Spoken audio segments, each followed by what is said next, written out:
This page is the striking cover of Beep Mega Drive magazine from October 1993, prominently featuring Sega's iconic mascot, Sonic the Hedgehog, alongside another character, surfing on a CD. This cover signals a deep dive into the Mega Drive and its CD attachment. Inside, the magazine covers major releases like Sonic CD, Thunderhawk, Lethal Enforcers, and various RPGs such as Might and Magic 2i, and Allshark for the Mega CD. On the cartridge side, there are features on anticipated titles like Aladdin, TMNT, Tournament Fighters, Awesome Possum, Phantasy Star IV, and Langrisser 2. A special feature highlights Treasure's action expertise, specifically mentioning Gunstar Heroes and McDonald's Treasure Land Adventure.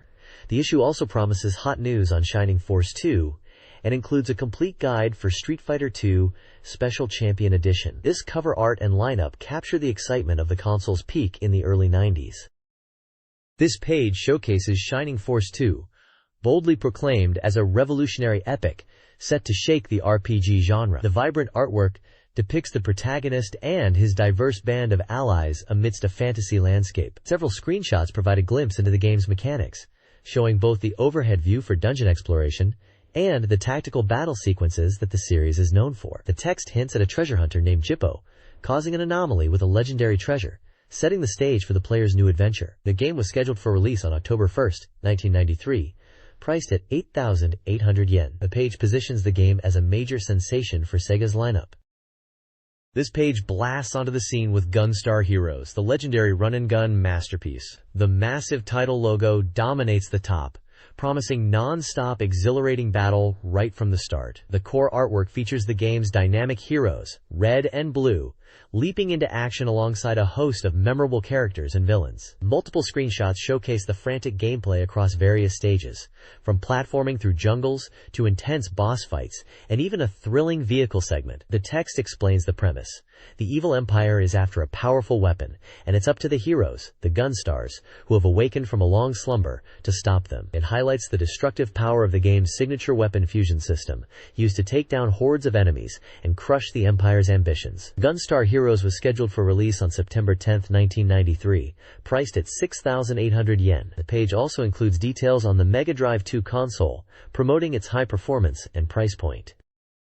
This page presents two intriguing games for the Genesis. Taking center stage is McDonald's Treasure Land Adventure, a colorful platformer starring Ronald McDonald as he searches for a treasure map. You'll see familiar faces like Grimace, Birdie, and the Hamburglar accompanying the adventure. Screenshots show Ronald navigating imaginative stages, including thrilling train sequences and lush environments, promising classic platforming action. This licensed title was slated for release on September 23rd, priced at 6,800 yen. Also highlighted is Pebble Beach Golf Links, known in Japan as Pebble Beach no Hatu. Developed by ET and eSoft, this golf simulation offers players the chance to experience the drama of prestigious courses, as depicted in the screenshot showing a golfer ready to strike. Sonic the Hedgehog is also present, reinforcing the Sega connection.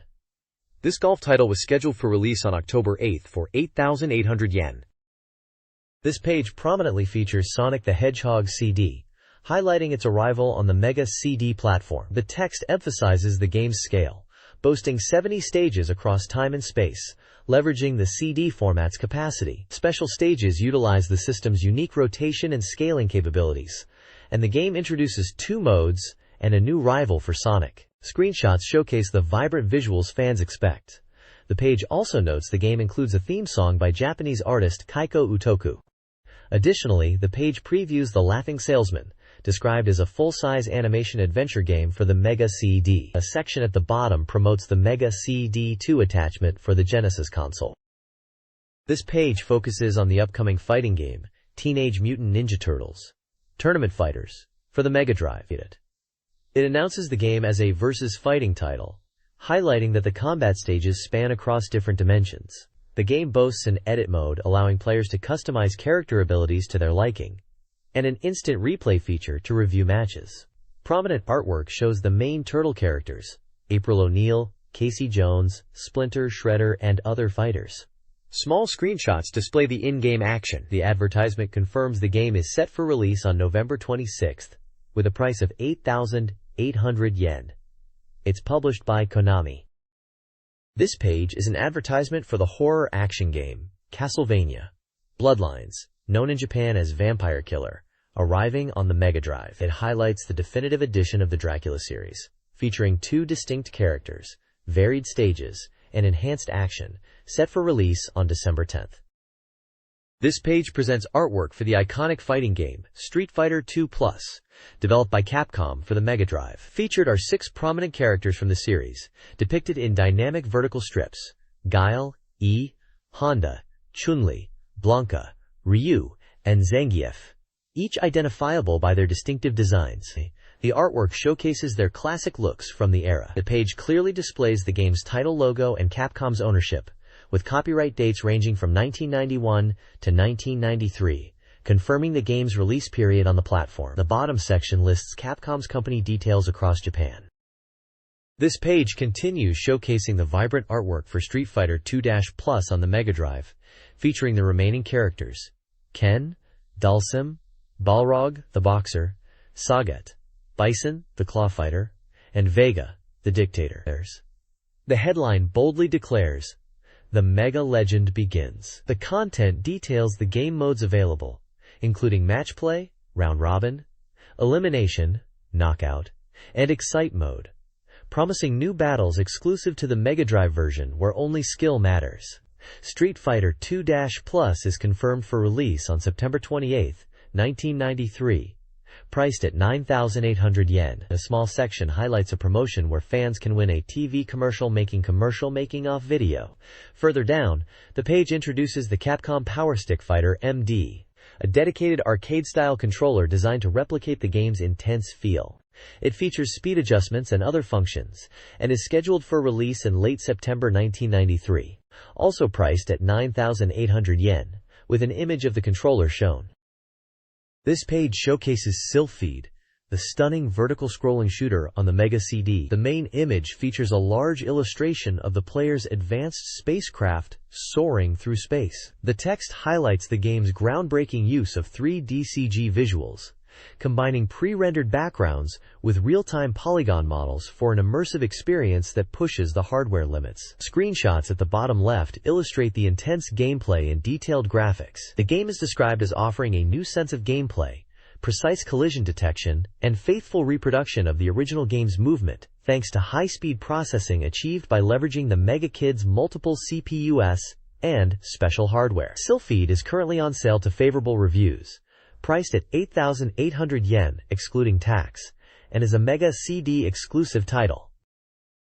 This page features the classic historical simulation game, Nobunaga's Ambition, Zenkokuban, Nationwide Edition, making its debut on the Sega Mega Drive. Heralded as the true pleasure of a nation-stealing game, this version promises a deep and engaging experience while maintaining simplicity. It boasts powered-up graphics and significantly improved operability, notably supporting the Sega mouse. The text positions this title as the origin point for historical simulation games. The main visual showcases the game's box art featuring Oda Nobunaga and other characters, alongside screenshots displaying the strategic map and tactical views. The game was released on September 15th and is priced at 8,800 yen, with a Super Famicom version also available at the same price.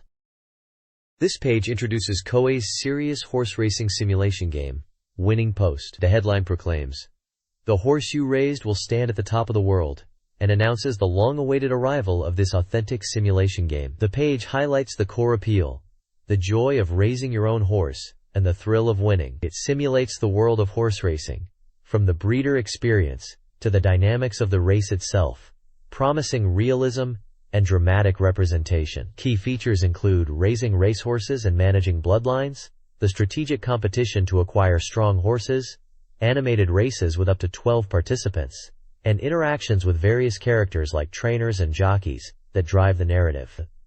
A built-in dictionary helps beginners understand horse racing terminology.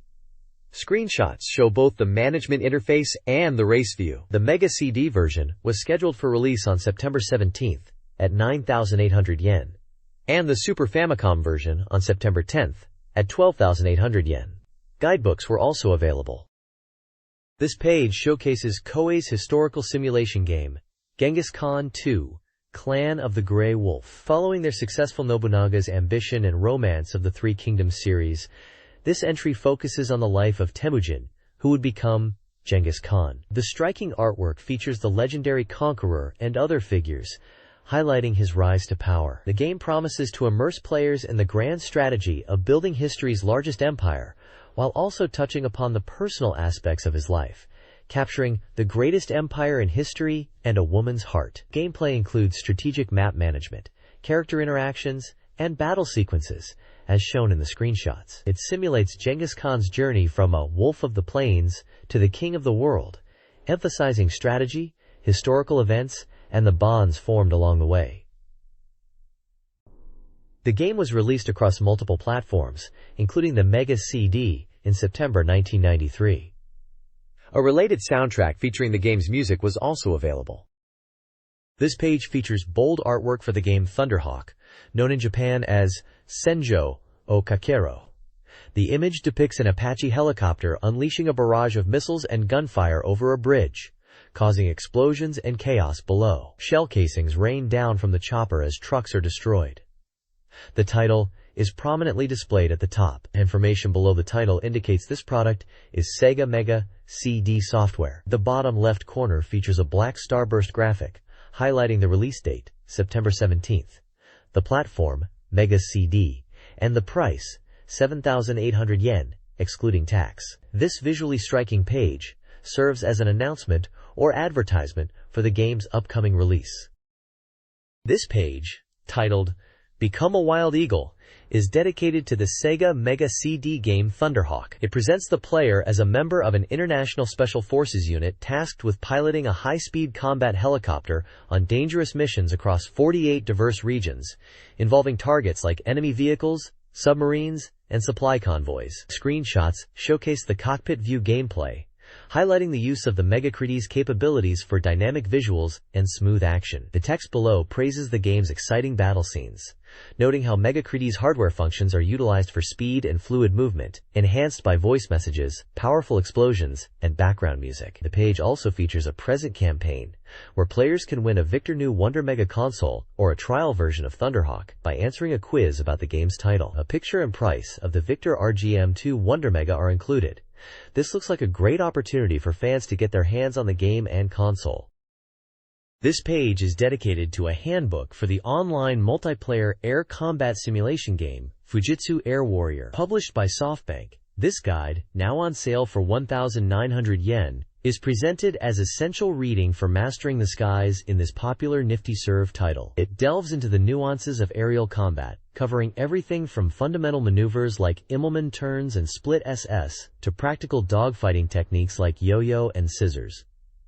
The handbook also emphasizes the strategic elements unique to multiplayer, detailing formation tactics to gain an edge in team battles. It's packed with useful appendices, including data on various historical aircraft featured in the game, such as the Japanese Hayate, German FW-190A8, and British Spitfire Mk.X, along with glossaries, control charts, and even original maps provided by the game's developer, Kesmai. While primarily aimed at Air Warrior players, it's noted as beneficial for any flight simulation enthusiast looking to hone their skills. The page features a dynamic illustration showing a cockpit view amidst an aerial engagement, bringing the intensity of the simulation to life. This page previews the authentic 3D RPG, Might and Magic 2i, Isles of Terra, arriving on Mega CD. Adventurers looking for a grand quest will find themselves exploring a vast map spanning 64 areas, including towns, dungeons, and castles. The game boasts a high degree of freedom, allowing players to unravel numerous fascinating quests at their own pace. It's presented as a challenge for those tired of the domestic RPG scene, urging them to tackle this expansive world. The page shows the game's title, a detailed map of the various islands and locations, and two small gameplay screenshots highlighting the first-person perspective and a combat or exploration scene. Compatibility with the Sega Mouse, Fighting Pad 6B, and backup RAM cartridge is noted, enhancing the experience. This title promises a deep and engaging adventure, typical of the Might and Magic series, making it a significant release for the Mega CD library. This page is an advertisement for the Pioneer Laseractive system, introducing it as a new form of interactive entertainment for autumn 1993. It highlights the system's ability to combine high-quality video and sound from laserdiscs and crids with interactive gameplay through specialized expansion modules. The page explains that by adding packs like the PAX 1 or PACN1 to the base CLDA100 player, users can access diverse software including Laseractive LA titles, Laserdiscs, LD, CDs, Sega Mega CD games, and NECPC Engine Cardum2 titles, effectively making it a multi-format multimedia hub. The ad showcases the core CLDA100 player and the PAX 1 Mega LD pack and PACN1 LDRAM2 pack modules, noting their included controllers. It also mentions various types of interactive software available, such as the virtual shooting game Pyramid Patrol, interactive movies like I Will, electronic publishing titles, and quiz and party games. The overall message emphasizes the immersive experience provided by Laseractive's blend of real video, high-fidelity audio, and interactivity. This page serves as the table of contents, highlighting the key features in this issue. Prominently displayed is the bundled appendix, a complete guide for Street Fighter 2-Plus, likely Street Fighter 2 Champion Edition or Turbo internationally, with a screenshot showing a fight scene featuring Ryu and E Honda. The issue kicks off with New Title Scramble, previewing upcoming games such as Shinobi 2-1, Return of the Ninja Master, Race Drivin', Flashback, Battlemania 2, Daiginju, King of the Monsters 2, Fatal Fury, and Tecmo Super Bowl. Following this is the B Mega Hot menu, diving deeper into recent releases like Rocket Knight Adventures, Daima Kaimura, Ghouls and Ghosts, Dyna Brothers 2, and Panorama Cotton. A major special feature focuses on Treasure Hunter M and other titles like Gunstar Heroes and McDonald's Treasureland Adventure. There's an urgent report on the highly anticipated Shining Force 2. The Mega CD press section covers new releases for the Mega CD console, including Sonic the Hedgehog CD, Thunderhawk, AW3 Thunderstrike, Winning Post, Lethal Enforcers, Allshark, Popful Mail, Might and Magic 2i, and the Third World War. The page details various other regular columns and features covering game news, interviews, reader submissions, and communication sections, rounding out a packed issue focused on the latest and greatest for the platform. This page presents sales data and popular arcade game rankings for the Mega Drive, Mega CD, and Game Gear platforms. The main section features the Shop Data Game Software Sales Top 15, analyzing the trends for MD, CD, and GG titles. It highlights a robust market driven by new releases, with anticipation for more hits boosting hardware sales. Leading the charge in the top 15 is Sylpheed at number 1, a new Mega CD shooter. Another new Mega CD title, 3x3 Eyes, debuts at number 2. The ever-popular puzzle game Puyo Puyo holds strong positions at number 3 and number 6. Other prominent games in the ranking include Echo the Dolphin at number 4, Shining Force, The Sword of Haja on Game Gear at number 5, Shinobi 2i at number 8, Golden Axe 2i at number 11, and Streets of Rage 2 appearing for both Mega Drive and Game Gear at number 12 and number 14 respectively. Screenshots and brief descriptions accompany each entry. The bottom section, Show Up! Arcade Video Games Top 5, lists the most popular arcade titles based on shop recommendations. Topping this list is the fighting game Samurai Showdown, followed by the racing title Outrunners, the wrestling game Saturday Night Slam Masters, Street Fighter 2 Turbo, and the flight combat game Air Combat, showcasing the current arcade scene leaders.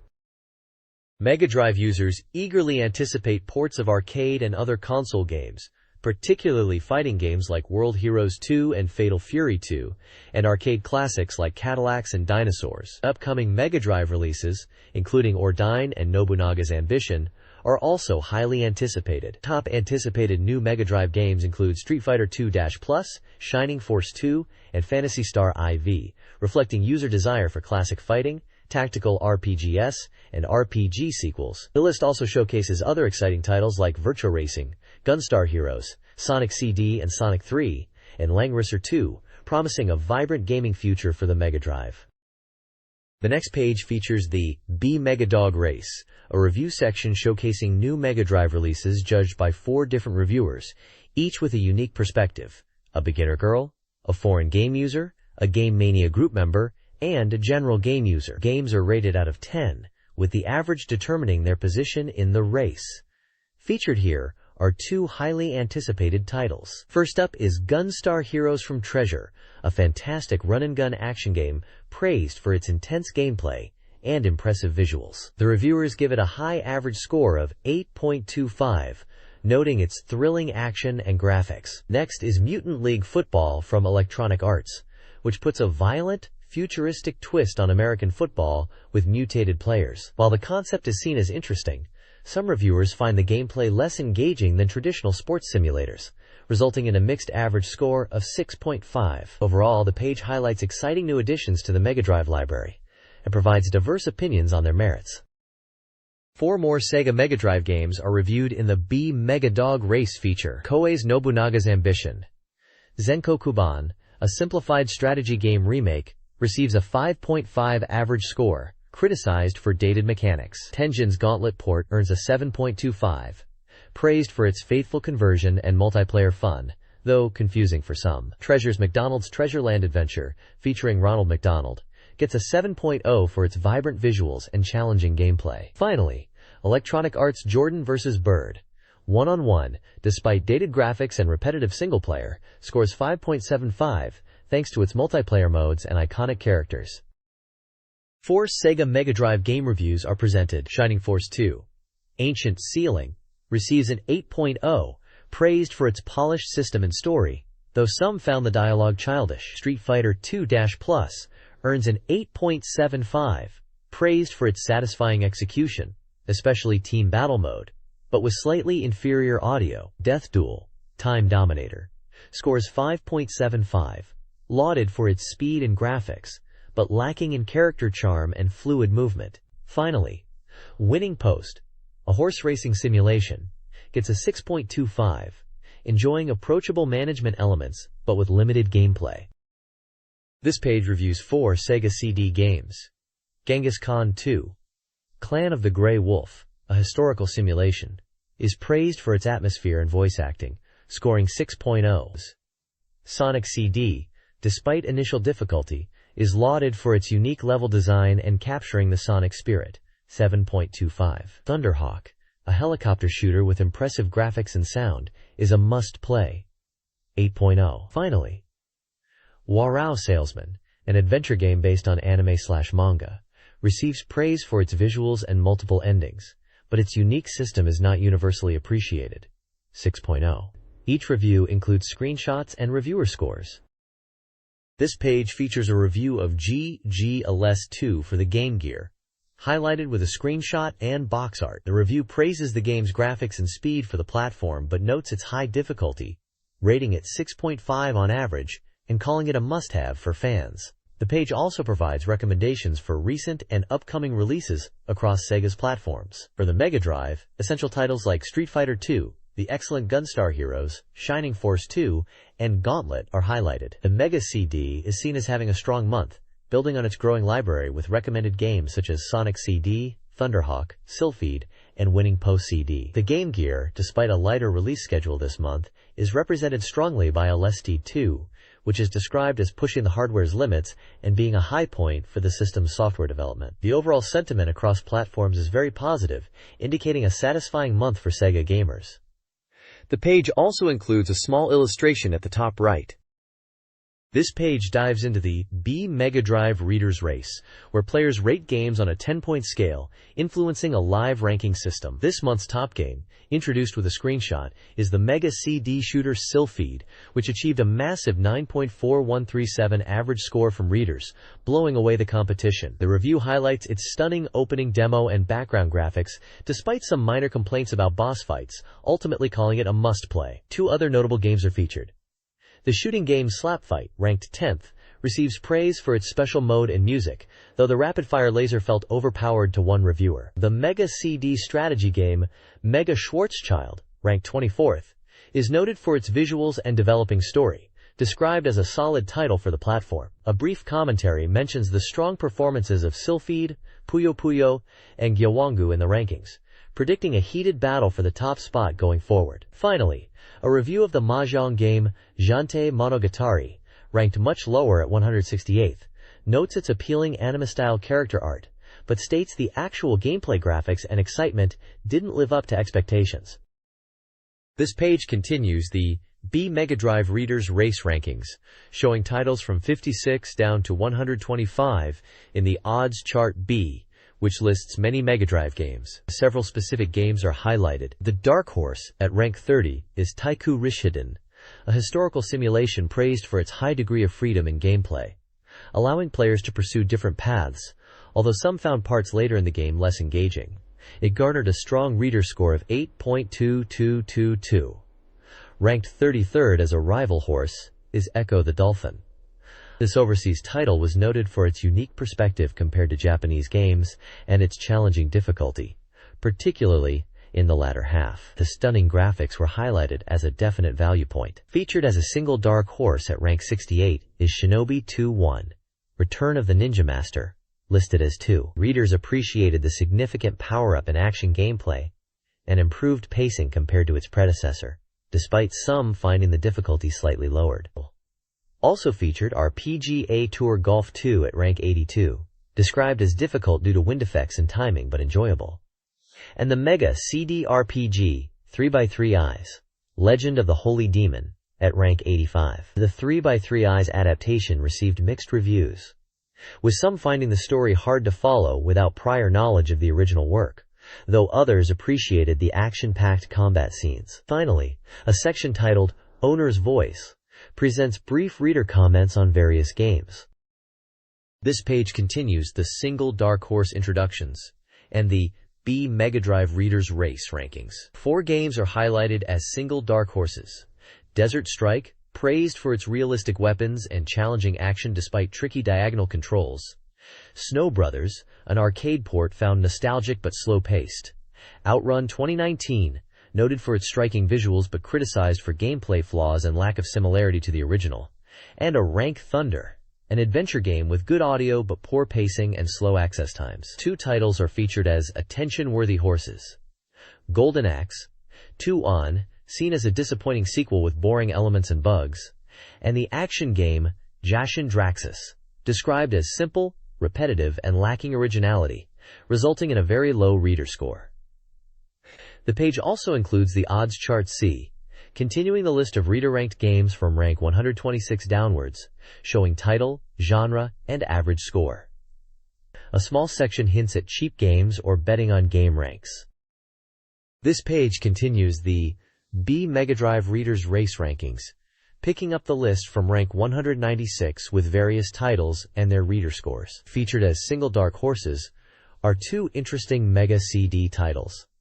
Time Gal, an interactive movie ported from LD, is reviewed. While the core gameplay of hitting directional prompts is similar to the original, the reviewer notes the Mega Drive pad makes it challenging, leading to frequent continues. Despite rough visuals, the use of anime footage is appreciated, especially considering its LD game roots. The other featured title is Nostalgia 1907, described as an interactive novel set in Russia. It's praised for its excellent story and mature atmosphere, with detailed voice acting, including the heroine Ilyu, and lack of generic visuals contributing to a strong ambiance, although its short length, around 2 hours, is a drawback. Next release to buy, the fishing game King Salmon for the Mega Drive is highlighted. It's noted as a rare title from HOTB that's hard to find, but recommended as a worthwhile purchase if encountered. Finally, the Rest Horse chart mentions Wolfchild, suggesting it might be in development or experiencing delays, hinting at its transformative nature. This page continues the BeepMD Readers Race Rankings, listing various games and their average reader scores, with wrestling, action, and shooting titles appearing towards the top of this section. It is an interesting analysis titled, Has the Borderless Era Arrived?, which discusses the increasing trend of game developers creating titles for both the Mega Drive and Super Famicom. They use examples like Street Fighter II and Puyo Puyo appearing on both platforms to illustrate how the lines between the hardware are blurring, questioning which system or strategy will ultimately prevail in this competitive landscape. The magazine also invites readers to participate in contests, like rating games for the reader's race, or predicting the average score for upcoming titles like the highly anticipated Gunstar Heroes. An editorial review section highlights the excitement around new releases such as Street Fighter 2-Plus, Shining Force 2, and Sylphid for Sega CD. Finally, a small piece introduces Strongest Assassin Doraku Sosu as a new, powerful antagonist appearing in the magazine's ongoing story featuring the character Zodan. This page focuses on the exciting world of the J-League football season in its 4th volume of coverage. The main feature details the match between Verdy Kawasaki and Sanfrecce Hiroshima, highlighting Verdy's commanding 30 win with goals from key players like Ramos, Kazu, Miura Kazuyoshi, and Takeda. The article emphasizes Verdy's strong run and Kazu's impressive scoring form, positioning them well in the race for the championship, especially with the strategic addition of players like Bismarck. The piece also gives an overview of the league's competitive second stage and mentions other teams in contention. The page includes dynamic photos of match action and provides tables showing the latest team standings and the league's top goal scorers. Various team mascots are also depicted at the bottom. This page shifts focus to the high-speed world of motorcycle racing, specifically covering the 1993 Suzuka 8 Hours World Endurance Championship. The main headline proudly announces Kawasaki's first victory in the final year of TTF1, a beautiful ending. The article details the race held on July 25th, attended by 120,000 spectators. Despite initial typhoon forecasts, the day turned out perfect with a dry track. The field was smaller this year due to the change in regulations. The race saw the favorite, Team HRC, Mick Doohan and Wayne Gardner, lead early on, but an oil spill and subsequent incidents shuffled the order. The Kawasaki team of Scott Russell and Aaron Slight rode a consistent and strong race, taking the lead mid-event and crossing the finish line first, marking Kawasaki's historic first win at this prestigious event. Other teams mentioned include Team Mugen Honda, whose pairing of Eddie Lawson and Wayne Gardner finished second after Doohan's incident, and Team Air, Isle, finishing 17th. Visually, the page features dynamic action shots of the bikes on the track, including Scott Russell's winning Kawasaki and Eddie Lawson's second-place machine. There are also scenes from the pit lane, showing the riders and crew. Interestingly, there's a section covering the race queens, noting the appearance of titbacks, and commenting on the overall quality and quantity of the race queens that year compared to the previous one. This page dives into the world of game commercials, CMS, presented by the B-Mega CM Detective Squad. First up is the CM for Sylphid on the Sega CD. The page shows a sequence of images from the commercial, highlighting the game's visuals like the shining Sega CD logo, spaceship combat in abstract virtual spaces, and polygon graphics. The reviewer notes that the CM was well received and impressive despite primarily using basic game footage, creating powerful visuals easily. The sequence ends with the game's title and slogan. Following that is the CM for Rocket Knight Adventures, starring Sparkster. This section also features a series of images from the CM, depicting scenes like Sparkster flying, the logo appearing, a showdown in a waterfall, close-ups of Sparkster, rescuing Rinko, a boss battle, and a campaign announcement. The reviewer comments on the interesting blend of animation and live action used in the CM, which effectively conveys the game's world. Production notes mention the challenges of combining these elements and the effort involved in getting the voice acting right. The page includes small sections offering behind-the-scenes insights into the production of these commercials, discussing the ease of creating the Sylphid CM from game assets and the complexities of the hybrid animation/live action approach for Rocket Knight Adventures. This page features Sega CD information, focusing on the game Echo the Dolphin. The Sega CD version is introduced, highlighting its release in Japan following the cartridge version. While sharing the basic content, the Sega CD version includes significant changes and features not present in the Japanese Genesis release. The article describes the game's story. Young Dolphin Echo's adventure begins after a storm scatters his pod.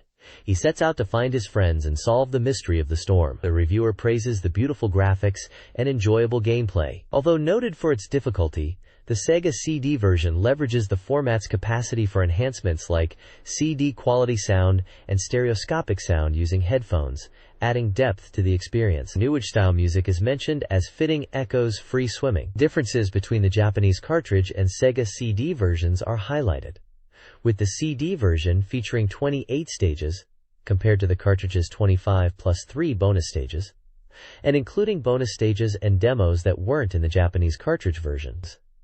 A section discusses playing Sega CD games, noting potential compatibility issues with certain models like the Wonder Mega RGM2. It mentions the existence of devices like the Date L Electronics Pro CDX, suggesting they are needed for compatibility with some hardware or for playing import titles. Sega is engaging fans with appreciation events for 3x3 Eyes, offering twice-monthly updates via the Joy telephone, and featuring an in-store Sega video magazine. Sonic the Hedgehog is featured on a limited edition drink can, and Toys R Us is running a promotion for a Mega Drive 2 and Mega CD 2 set. New music creds feature soundtracks from Langrisser, R-Type, and Samurai Showdown. Finally, new fighting game peripherals, including a multi-system fighting stick and a large control pad, are available.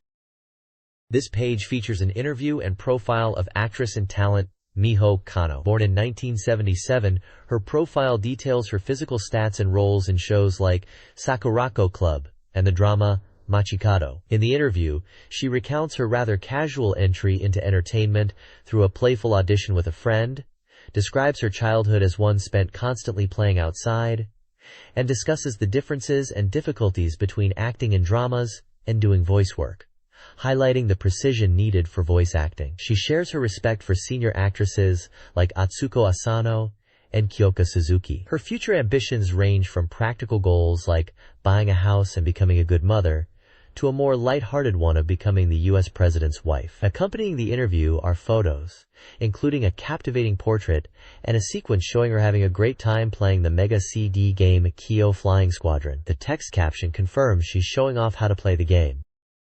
This page covers the summer's biggest event, the AM Show, amusement machine show, held at Makuhari Messe. The article notes the growing trend of large-scale, virtual, and multi-seat arcade games, but highlights that this year's show also featured a surprising array of exciting traditional video games. Sega and Capcom particularly stood out, though other companies also brought their latest hits. Photos from the show capture the lively atmosphere, including wide shots of the bustling Sega, Capcom, and SNK booths, as well as a notable appearance by Michael Jackson promoting his game. The page then showcases a lineup of new arcade titles. Sega presented F1 Superlap, a connected F1 racer, Sonic the Hedgehog with a unique top-down action concept, Star Wars Arcade featuring powerful dome visuals, and the revolutionary 3D fighter Virtua Fighter. Namco impressed with the visually stunning Ridge Racer and the unique tank battle game Cyber Sled, plus the survival quiz game Netu, Kiki2, Quiz-Tau, and the futuristic sports title Newman Athletics. Konami brought the beat-em-up Violent Storm and a realistic 3D basketball game, Slam Dunk. SNK featured popular fighters like Fatal Fury Special and the sword-fighting hit Samurai Showdown. Taito rounded out the lineup with the Frau 1-game Grand Effect and the character quiz game Quiz Crayon Shinchan. The overall impression is a show packed with diverse and exciting new arcade experiences from all major players. This page continues the look at the recent AM show, highlighting some of the most anticipated games. Sega's hidden gem has finally arrived, Virtua Fighter. Developed by the same team behind Virtua Racing, this revolutionary fighting game uses polygon graphics on the Model 1 board and promises an exhilarating arcade experience with its simple yet deep gameplay. Capcom also showed off their trump card, Super Street Fighter II. Building on the massive success of the original Street Fighter II, this version introduces 4 new characters, DJ, Cammy, Fei Long, and Teat Hawk, along with new special moves and adjustments to the game speed. Even 3 years after the original's debut, Street Fighter II remains incredibly popular, and this update was a huge draw. The page also gives a quick overview of many other titles on display from various companies, showcasing a wide range of genres including fighting games like Guketsuji Ichizoku and Baseball Fight League Man, action titles like SD Gundam Sangokushi Rainbow Tairikuden and Miracle Adventure, racing games like Bakuretsu Crash Race, puzzle games like Gusuno Yo-Yo, and sports games like Grand Striker and Baby Bash. The overall impression from the show is that while large-scale games are growing, traditional video games, especially from Sega and Capcom, are stronger than ever. This page features a special report on Disney's Aladdin for the Mega Drive. Scheduled for release in November, this action game, priced at 7,800 yen, promises animation so faithful to the summer hit film, it's astonishing. The development was a collaborative effort between Sega of America, Disney, and Virgin Games, bringing together impressive technical prowess. The stunning animation is a major highlight. Disney's animation team worked directly on the game's sprites, resulting in incredibly fluid character movements. Virgin Games' image compression technology helps preserve this detail, and Sega's technical skill brings it all together. The game boasts animation running at 60 frames per second, twice the rate of the original movie or television. The music is also arranged from the film's Academy Award-winning score, making it a game you can enjoy, just like watching the movie. Screenshots showcase the first two stages, Agrabah Market and the desert. In the market, Aladdin jumps and moves through the bustling streets, dealing with guards by jumping over them or throwing apples. The desert stage features hot sands and obstacles like ropes to swing on and palm trees to climb, with hidden items scattered around. The vital scarab beetle item for entering the Cave of Wonders is also mentioned. Finally, the page includes a summary of the original movie's story, recounting Aladdin's life in the market, his meeting with Jasmine, and the events leading to finding the genie. This page continues the look at Disney's Aladdin for the Mega Drive, covering subsequent stages and bonus features in this visually stunning platformer. The page details stages 3, 4, and 5. Stage 3, Agrabah Rooftops, sees Aladdin navigating the city skyline using ropes and flags, humorously defeating guards by throwing apples at them to make their pants fall down and acquiring the essential magic rope. Stage 4, Sultan's Dungeon, is described as a perilous area filled with skeletons, bats, spikes, and dangerous wrecking balls that Aladdin must quickly escape. Stage 5, the Cave of Wonders, is where Aladdin searches for the lamp, featuring challenging platforming, a boss battle against a four-armed statue, and an escape from rising molten rock. The page also highlights bonus stages accessible by collecting Genie and Abu coupons found in the game. Genie coupons unlock a slot machine for prizes after clearing stages, while Abu coupons grant access to a bonus round where you control Abu to collect falling items. Disney characters, artwork, and music. 1993, The Walt Disney Company. This page announces a major upcoming Sega CD release from GameArts. The classic comedy series Urusei Yatsura is getting an adventure game adaptation. Known for titles like Sylphide and Lunar, GameArts is bringing this popular franchise to the platform as a Crendrom adventure scheduled for release in December, priced tentatively at 7,800 yen. The article delves into the world of Urusei Yatsura, set in the chaotic Tomobiki town, featuring its blend of aliens, ghosts, and supernatural elements rooted in a modern setting. It discusses the game's interactive nature, allowing players to explore and interact with elements on screen using commands like look, investigate, touch, use, and talk. The game promises high interactivity and boasts a huge roster of characters, with around 120 appearing, aiming to be a Urusei Yatsura encyclopedia. The production is fully supported by Shogakukan, the original publisher.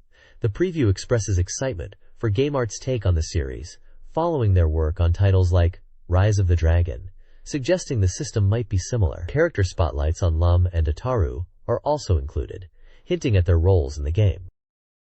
This page continues the preview for the upcoming Sega CD adventure game based on the popular comedy series Urusei Yatsura, developed by GameArts. The article features the development staff, including the director Satoshi Uesaka, scenario writer Hotaru Torishima, assistant director and publicity lead Yutaka Ishii, and Shogakukan's Satoshi Arai handling coordination. A group photo shows the team behind the game. The developers discuss the game's design, emphasizing its reaction-based gameplay and a branching story structure, where player actions and the order of interactions lead to different outcomes. They highlight the detailed world of Tomobiki Town, from the overall map down to specific locations like kitchen shelves, aiming to make players feel like they are truly there. The story is confirmed to be original for the game. Character profiles for several key figures are also presented.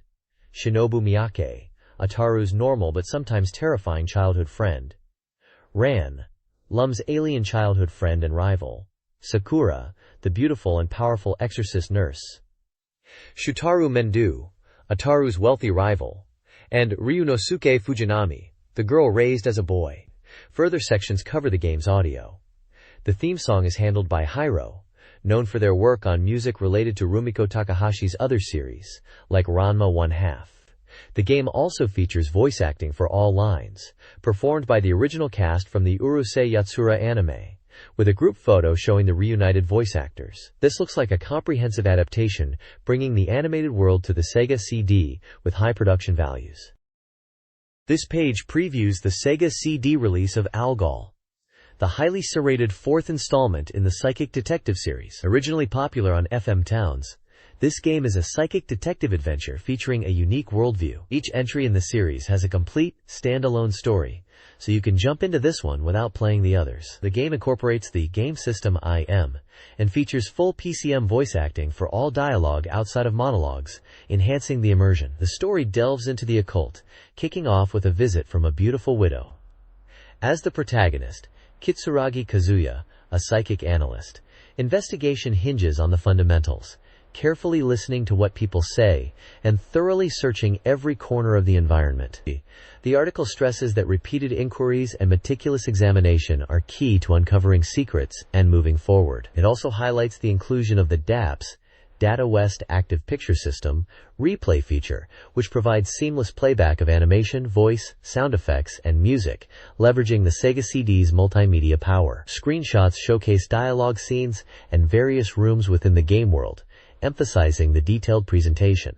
The magazine seems impressed by the game's unique atmosphere and technical features. This page features a special report on Langrisser 2. It announces getting the latest screenshots for this highly anticipated title, promising a power-up across all aspects compared to the previous game.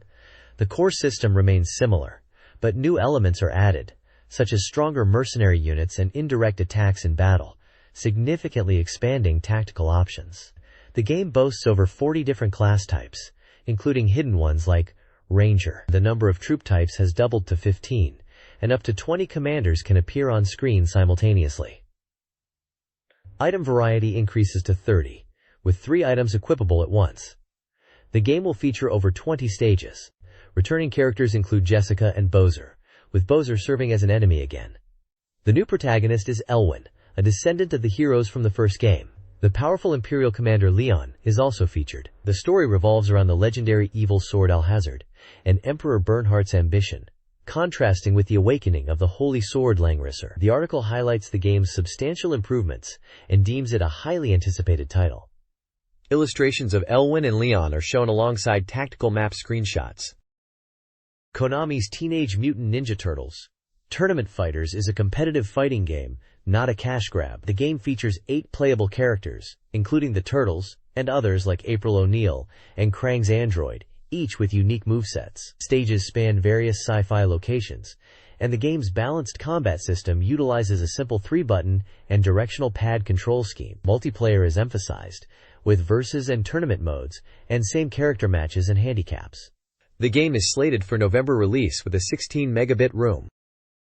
This page features Awesome Possum by Tengen, a 16 megabit action game planned for a year-end release. The game is centered around an ecology theme, where you play as Awesome the Possum, a nice boy fighting the evil Drive Makino to protect nature. The gameplay is described as fast-paced action, involving running, jumping, and reacting to damage with various poses. A notable feature is the character's extensive dialogue, with nearly 100 different phrases. The game includes diverse stages, such as forests and underwater areas, all tied to the environmental theme. There are also ecology quizzes between stages that award bonus points for correct answers. An interview with Tengen staff reveals their passion for the project and the main character, whom they affectionately call Awesome-chan, internally, highlighting their excitement for this new face in gaming.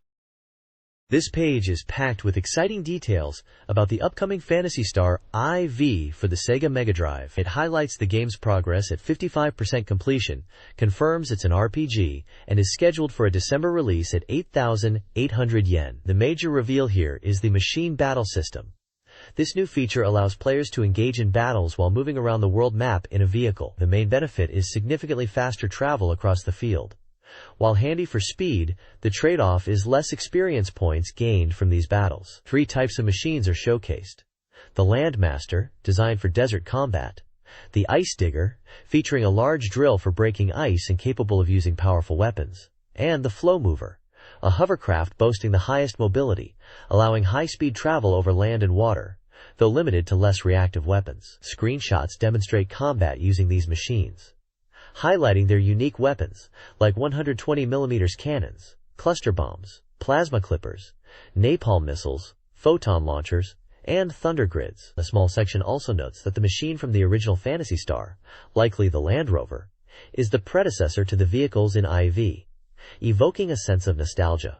The developer, identified as the team leader Xiao Yu, shares a brief comment, expressing hope that players will enjoy the new systems, and mentioning that making field movement easier was a key goal for Phantasy Star IV. The machine battle system was something they definitely wanted to implement from the start.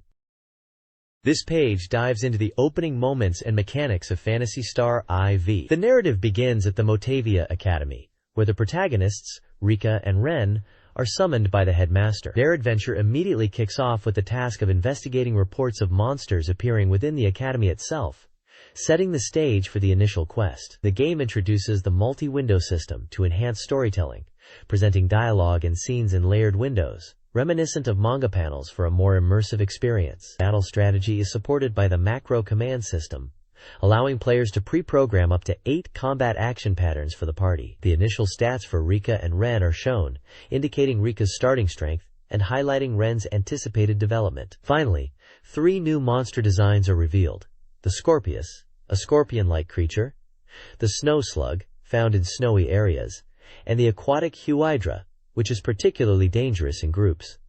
The graphic designer notes that the game is intended to be enjoyable even for series newcomers, and explains the multi-window system's unique presentation style.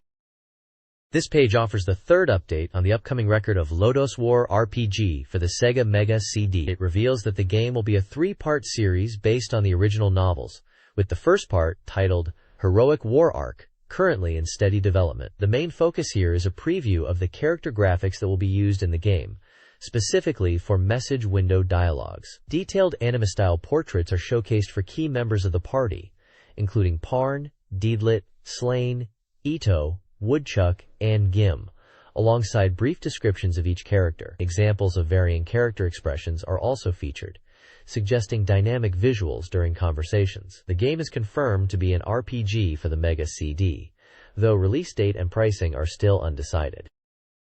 This page is an in-depth look at the Sega Mega Drive port of Virtua Racing. It serves as the latest status report on the highly anticipated arcade conversion.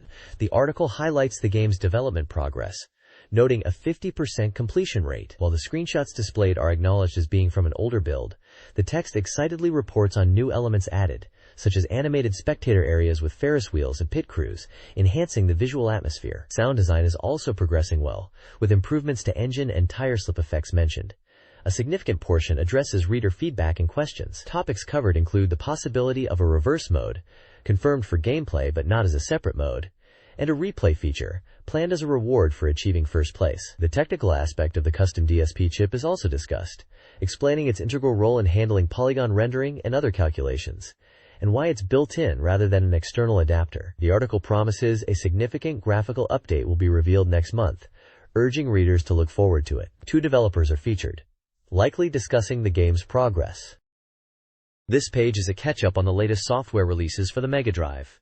It highlights 2 notable upcoming titles: Yu Yu Hakusho Gaiden and Race Drivin'. The Yu Yu Hakusho game is based on the popular manga and anime series, featuring key characters like Yusuke, Kuwabara, Hiei, and Kurama. The screenshots show dialogue-driven scenes, indicating it's likely an adventure or RPG title, allowing players to experience an original story within the Yu Yu Hakusho universe. Race Drivin' is presented as the evolution of the polygonal racing experience previously seen in Hard Drivin'. It boasts enhanced polygon processing, offering smoother visuals. A major highlight is the inclusion of multiple courses, including a mode where players can design their own tracks, adding significant replayability. The article also notes the presence of a replay feature to review exciting moments. This seems like a solid polygonal racer for the system. Other games mentioned briefly include Flashback, Battlemania Daigenju, likely Troubleshooter 2 internationally, King of the Monsters, Pebble Beach Golf Links, Sonic Spinball, and Tecmo Super Bowl, indicating a diverse range of genres are covered in this update. This page provides a deeper look at some of the games briefly mentioned previously. First up is Flashback, a game known for its cult popularity overseas. Compared here to the movie Total Recall, it features polygon-rendered cutscenes integrated into the gameplay, highlighting realistic animation. The reviewer questions if the game's depth will be understandable to younger players, but expresses anticipation. Screenshots show the protagonist navigating a lush jungle environment. Next is Battlemania Daiginju, known internationally as Troubleshooter 2. The main focus here is a new system that allows players to choose their shot direction setup before starting the game. There are 3 options: a standard one-way forward shot, a two-way shot, and an 8-way directional shot. The screenshots illustrate these different firing patterns. The reviewer suggests simply looking at the pictures helps understand this new mechanic. Finally, King of the Monsters is featured. This is a fighting game where players select one of 4 giant monsters to battle against others in famous Japanese cities, smashing buildings and vehicles along the way. The Mega Drive version features the same 4 characters. Screenshots depict the monster select screen and intense monster versus monster combat with city landmarks in the background, noting the inevitable destruction human structures face in these clashes.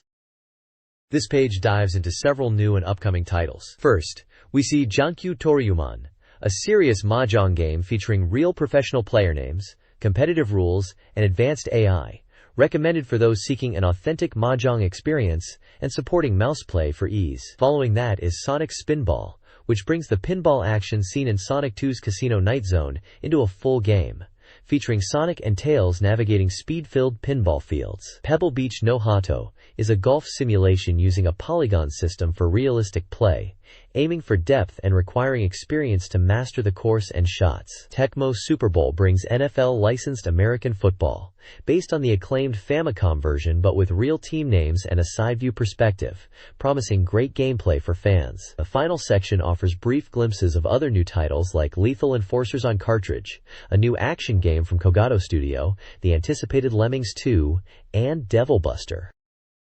This page features the BeepMD Reader Letters section, where fans share their thoughts and feedback with DJ Nemo. Readers comment on changes to the magazine's layout and content, with some finding it abrupt while others miss the previous structure. One reader expresses their enjoyment of pinball, mentioning specific machines like Funhouse and Terminator. DJ Nemo responds to these letters, offering witty remarks and personal anecdotes, such as owning multiple pinball machines or expensive music equipment. The section also features reader mentions of classic Sega games like Pitfall and Golgo 13 on the earlier SG-1000 platform. A separate segment, Monthly BGM Test, reviews the music from DJ Boy, describing its unique and somewhat unusual sound design. The page includes images of the SG-1000 console, DJ Nemo, and a graphic of the DJ Boy character.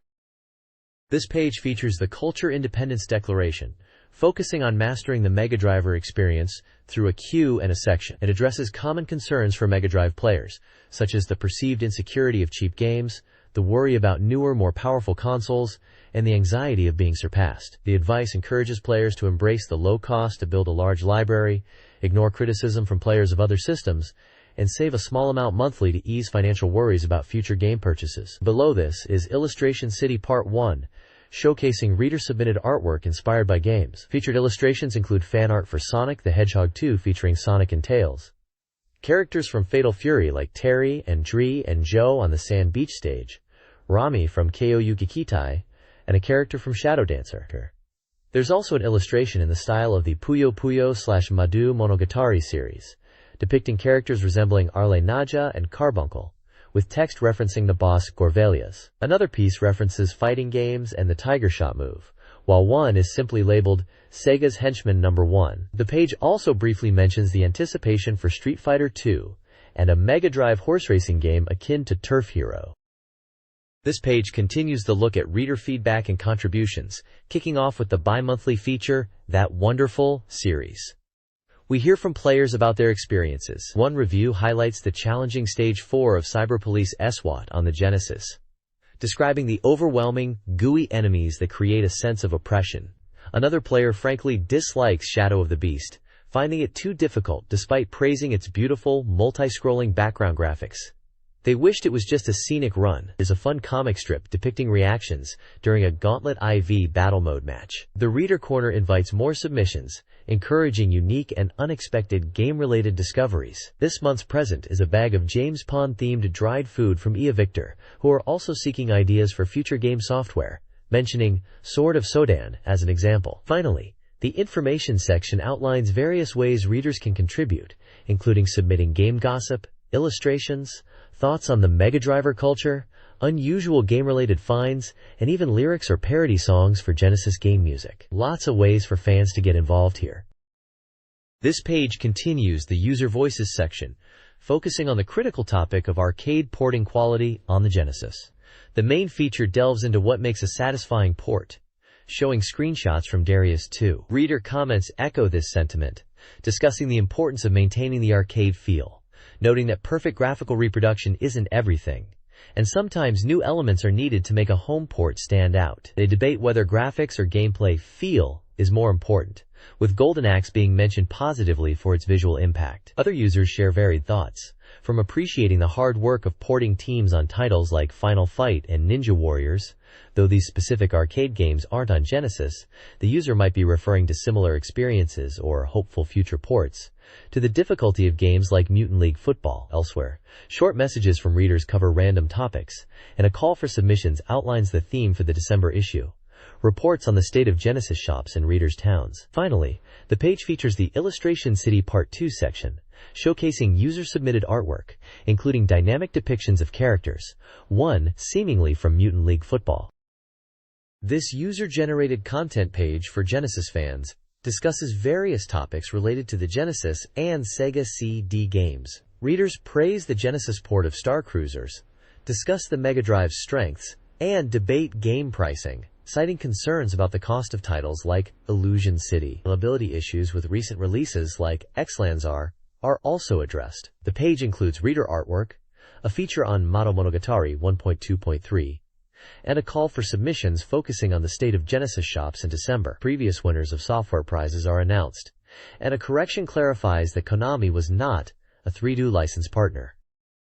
This page features a hot-blooded development report on Shining Force 2, The Ancient Seal. Presented as a conversation, the development team discusses the intense pressure leading up to the game's release, mentioning a tight deadline just 3 days away. They talk about needing help correcting character names like Take Ep, and the process of recording music for the CD version, even though the game's music isn't finished yet. The report highlights the challenging schedule and includes humorous banter between the staff. The page also introduces key members of the development team with photos: the familiar Takahashi brothers, main programmer Taguchi, and Soundmaster Takaguchi. A speech bubble humorously declares a character won't appear in Shu V anymore, likely referencing previous character appearances or fan requests from the user mail section on the prior page.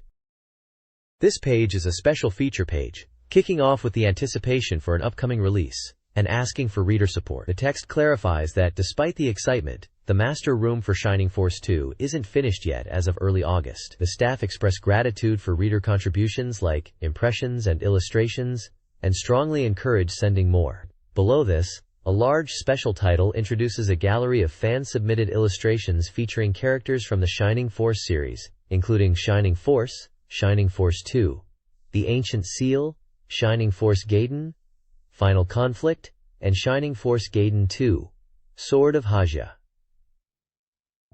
These contributions come from various prefectures across Japan. Further down, there's a section titled Shu vs. Secret Base, which appears to be a column following the adventures of a character named Shu V, who is recovering after an attack. This section calls for reader contributions related to Shu V, including ideas for enemies, special moves, costumes, and support teams. It even features a fan illustration depicting Shu versus as a one-man Sentai team with his armored vehicle. Finally, the page includes an OL diary column from Okada Hanako, announcing a new segment where reader postcards, particularly those with impressions of the Shining series, may be published directly.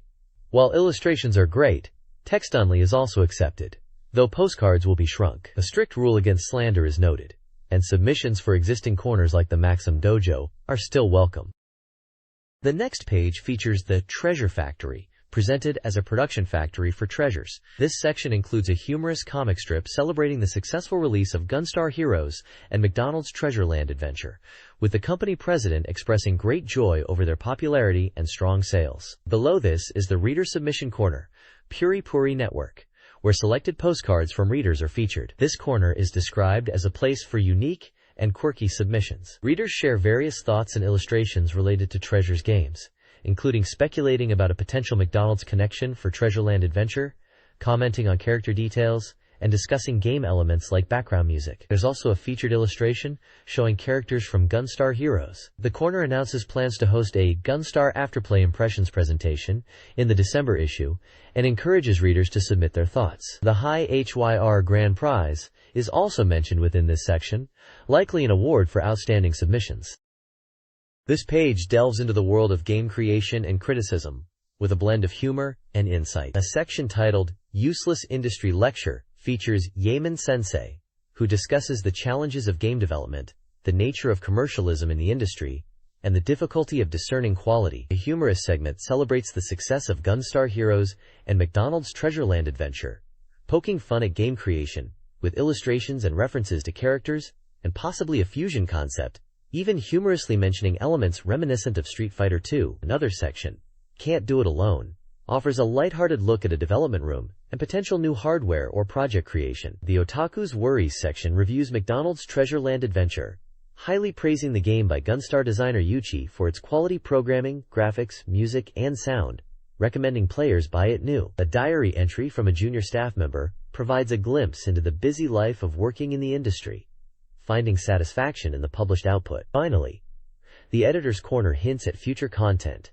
and highlights the global buzz surrounding a project called Gunstar Hero Rocket Transplant Decision, anticipating a Gunstar Whirlwind. The page also includes a call for reader submissions for the Treasure and Fukutori corner.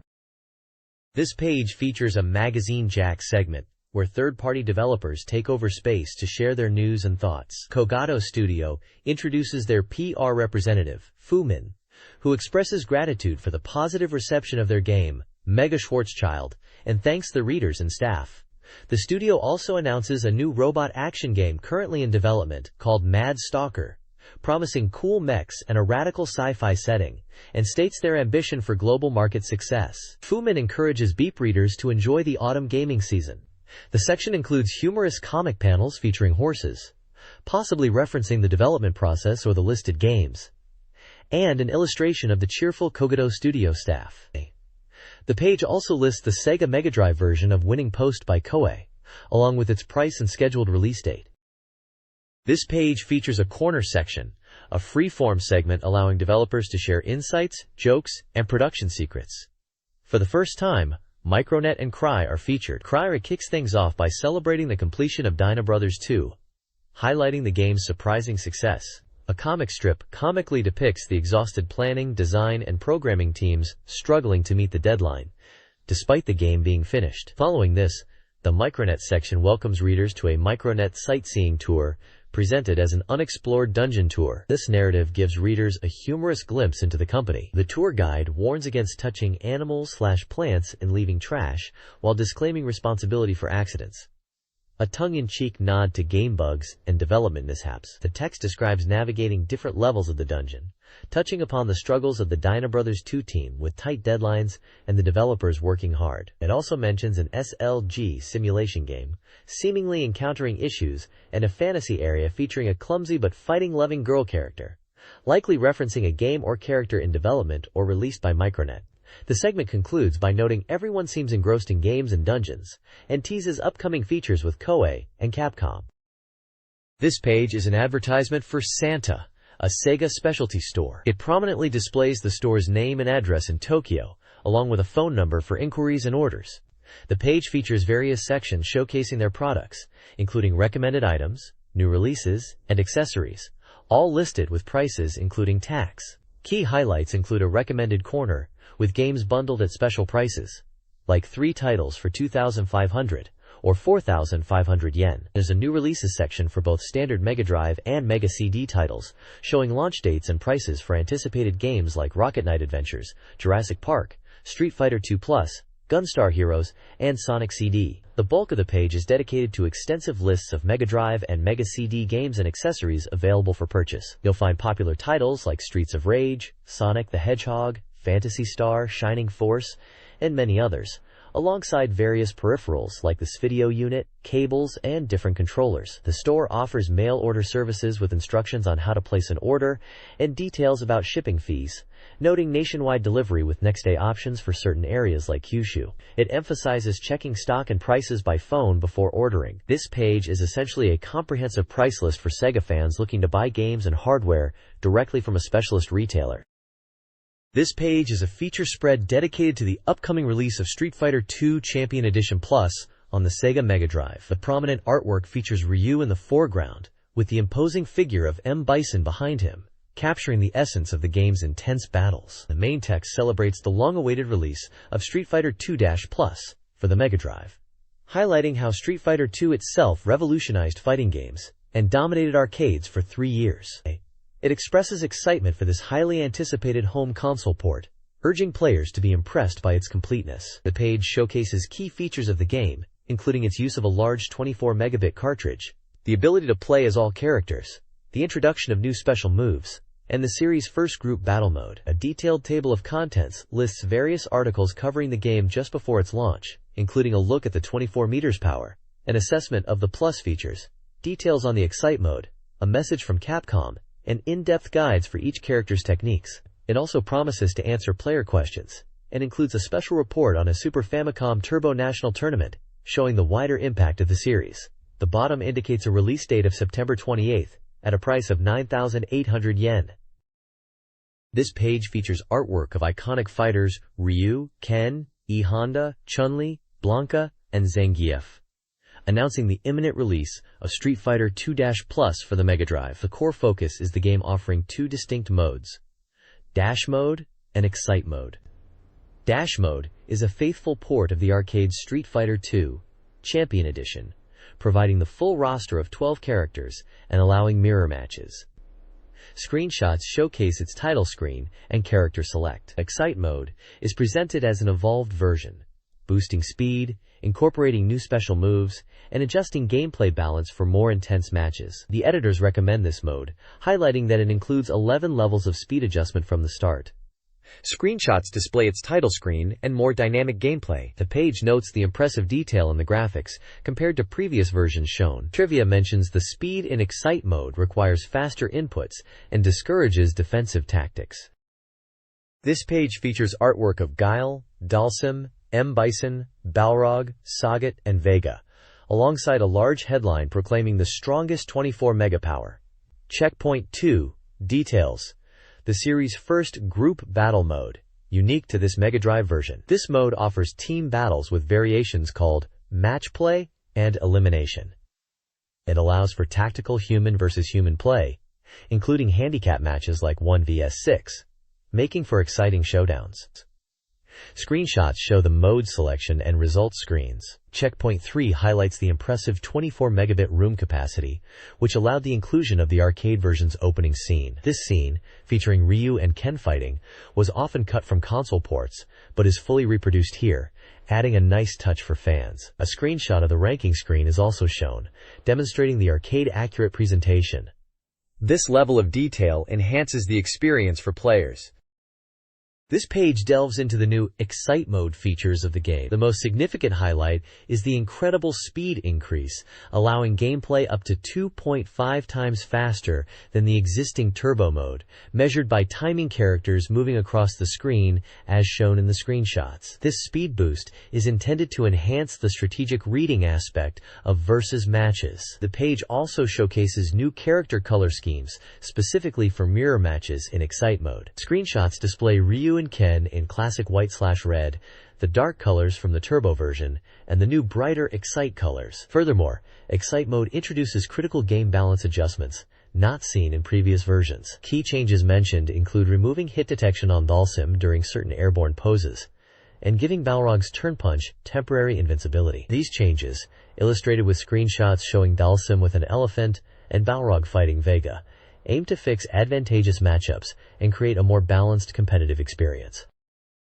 This page focuses on the addition of new special moves in Street Fighter II Champion Edition, highlighting them as a major selling point alongside the increased speed mentioned previously. The new moves are generally designed to compensate for character weaknesses, significantly altering gameplay tactics. Key new moves showcased with screenshots include Chun-Li's Kikoken projectile and her aerial spinning bird kick, Zangief's powerful spinning pile driver, and Dhalsim's yoga teleport, which allows for quick repositioning. The page also discusses new strategies made possible by these additions. Examples include using Chun-Li's aerial spinning bird kick defensively, Zangief countering low attacks with his high-speed lariat and transitioning into a screw pile driver, and Ryu and Ken using a jump-in cancel hurricane kick for strong rush attacks. The vertical text on the right emphatically declares, "Champion Edition. Exciting!" This page details the extensive options available in the Mega Drive version of Street Fighter II Champion Edition, emphasizing the level of customization not typically found in arcade ports. Players can fine-tune the experience with adjustable difficulty levels, toggle the time limit on or off, and configure their controller buttons. For versus battles, the game offers even deeper settings. A handicap system allows players of different skill levels to compete more evenly by adjusting attack and defense power, visualized by star ratings, up to a 7-star difference. Furthermore, players can choose to restrict the use of specific special moves for each character, creating unique match variations, like focusing purely on normal attacks or disabling particularly powerful techniques. While the game recommends the 6-button controller, it does support the older 3-button pad, though controlling moves requires more complex button combinations using the start button. The reviewer highlights these detailed options as a significant advantage of the consumer release, providing balancing and varied gameplay experiences. This page features an in-depth look at the highly anticipated Mega Drive port of Street Fighter II Champion Edition, referred to here as Dash Plus. The article expresses the long wait for fans and includes a message directly from Capcom, reflecting on the development journey and thanking players for their patience. The Mega Drive version boasts unique modes tailored for the home console, including Dash Mode, Exciting Mode, and the Mega Drive exclusive Group Battle. The reviewer highlights Group Battle as a novel way to enjoy Street Fighter II, emphasizing the strategic depth and tension in matches without character duplication. The game also includes balancing adjustments compared to the arcade version. A separate section provides the latest news, announcing the upcoming arcade release of Super Street Fighter II at the Capcom AM show. This update introduces 4 new characters, T-Hawk, Cammy, Fei Long, and DJ, along with significant graphical and gameplay enhancements, teasing the continued evolution of the series. Screenshots showcase gameplay from the Mega Drive's Champion Edition, alongside preview images of the new characters and stages from the upcoming Super Street Fighter II, demonstrating the ongoing innovations in the franchise. The page concludes with trivia about specific character balance changes implemented in the Dash Plus version. This page delves into the fundamental techniques and special moves of the 12 characters featured in Street Fighter II Champion Edition on the Mega Drive, highlighting aspects crucial for mastering the new exciting mode. It kicks off by explaining the basic 6-button control scheme and the 3 levels of attack power, weak, medium, and strong, showing how their effectiveness varies depending on distance from the opponent. The article then breaks down the different types of moves. Special moves, activated by specific command inputs like the Psycho Crusher or Shoryuken, are detailed as a core element of the game. It also covers unique techniques, which are executed using directional inputs combined with buttons, showcasing moves like Dhalsim's Drill Kick and Guile's Knee Bazooka. Grapples and throws are explained as powerful close-range options for dealing significant damage, noting character-specific variations and throws on airborne opponents. Finally, dive attacks are highlighted as versatile moves for dealing with opponents waking up or jumping, illustrating Zangief's Jump Chop and Honda's Flying Body Press. The page concludes with a brief note on changes in exciting mode, including continuous moves and shifts in character balance like Ken's enhanced combo potential. This page dives into the core techniques of Street Fighter II Champion Edition's iconic duo, Ryu and Ken. It outlines Ryu's fundamental yet powerful style, detailing his classic moves like the Hadoken, Shoryuken, and Hurricane Kick, including the aerial version. The article highlights how the Champion Edition enhancements make Ryu's Hurricane Kick completely invincible during its motion, offering a strong defensive and offensive tool. Vulcan is presented as Ryu's flashier counterpart, focusing on speed and combo potential. While sharing similar moves, Ken's versions differ, like his faster Shoryuken and his multi-hitting, high-speed Hurricane Kick, which is less powerful but key for setting up devastating combos, especially the multi-hit Shoryuken chain introduced in this version. The page emphasizes utilizing Ken's speed to open opponents up for these powerful sequences. A small section also touches on specific details transplanted from the arcade version, like character endings and background elements. This page highlights two more classic characters from Street Fighter II Champion Edition, Honda and Chun-Li, detailing their revamped gameplay and key moves. Honda is presented as a powerhouse, incredibly strong in the game's high-speed excitement mode. The increased speed in Champion Edition helps cover his mobility weakness, making his destructive power truly top-tier. His trademark 100-hand slap remains potent, especially on downed opponents. Champion Edition significantly improves his toolkit. The new 100 palm drop is invincible on startup, perfect for escaping corners, though risky on landing. His super headbutt is now invincible on startup, making it a reliable anti-air and a surprise attack option with the strong version. Chun-Li, previously defined by her speed and footwork, saw her advantage somewhat diminished by the overall speed increase. To compensate in Champion Edition, she gained several vital special moves. The addition of the Kikoken projectile and the aerial spinning bird kick are game changers. The Kikoken helps control space and counter opponents, while the aerial spinning bird kick's invincibility on ascent makes it invaluable for escaping pressure or punishing aggressors from the air. Her classic 100 spinning legs and ground spinning bird kick remain core parts of her strategy. A small trivia section notes that characters have invincibility frames immediately after being thrown, and that Ryu's red Hadoken is purely a visual effect. This page dives into two more iconic characters from Street Fighter II Champion Edition, Blanka and Zangief. Blanka, the beast from Brazil, is highlighted as a great character for beginners due to his enhanced performance in this version. His strengths lie in his long reach and signature special moves like the rolling attack and electric thunder. The guide notes the rolling attack is improved in Plus/Champion Edition with less counter damage risk, and the new vertical rolling is a powerful anti-air tool. The core strategy still relies on basic attacks and rolling moves. Zangief, the powerful Russian wrestler, is known for his devastating screw pile driver. While the command input requires practice, mastering it makes Zangief formidable. The guide points out that his perceived slowness is less of an issue in the high-speed excitement mode of this version. His double lariat, previously a key move, can now function as an anti-air attack, though the guide suggests the screw pile driver might feel less powerful compared to the original version. Other moves like the high-speed double lariat and weak dropkick are also mentioned as part of his arsenal. The page includes visual guides for their key special moves. This page continues the character profiles for Street Fighter II Champion Edition, featuring Guile and Dhalsim. Guile, the American soldier, is described as having excellent defensive tools like his somersault kick and sonic boom, but the reviewer notes he feels weakened in this version compared to the original. Despite this, his strong fundamentals keep him competitive, especially with the new knee bazooka allowing charge accumulation while advancing. The core strategy remains defensive, controlling space with sonic booms and punishing jumps with somersault kick. The reviewer emphasizes the importance of managing the cooldown after a sonic boom. Dhalsim, the yoga master from India, is highlighted for his unique, stretchy limb attacks. The reviewer calls him the weakest character in terms of attack power, stressing the importance of keeping opponents at a distance. This version adds the Yoga Teleport, a powerful new move that changes the dynamics and adds depth to his gameplay, despite its difficult input. His signature moves, Yoga Fire and Yoga Flame, are detailed, as is the Drill Headbutt, or Drill Kick. The reviewer mentions the jump-in drill kick is particularly strong, and mastering the teleport is crucial for expanding his offensive options.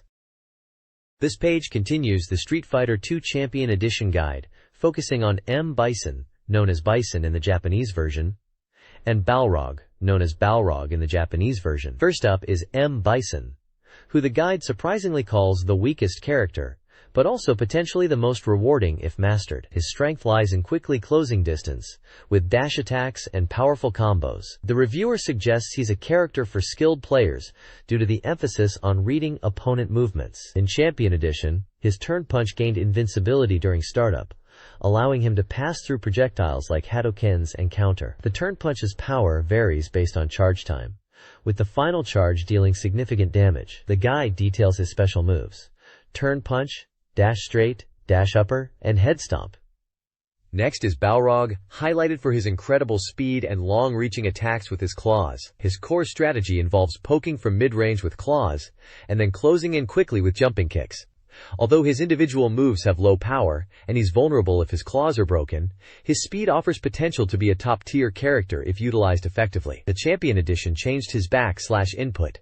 His special moves listed are Rolling Crystal Flash N, Flying Barcelona Attack N, Flying Azuna Drop N, and Starduster Drop. The guide emphasizes ground combat with weak claw attacks, and using Rolling Crystal Flash for combos.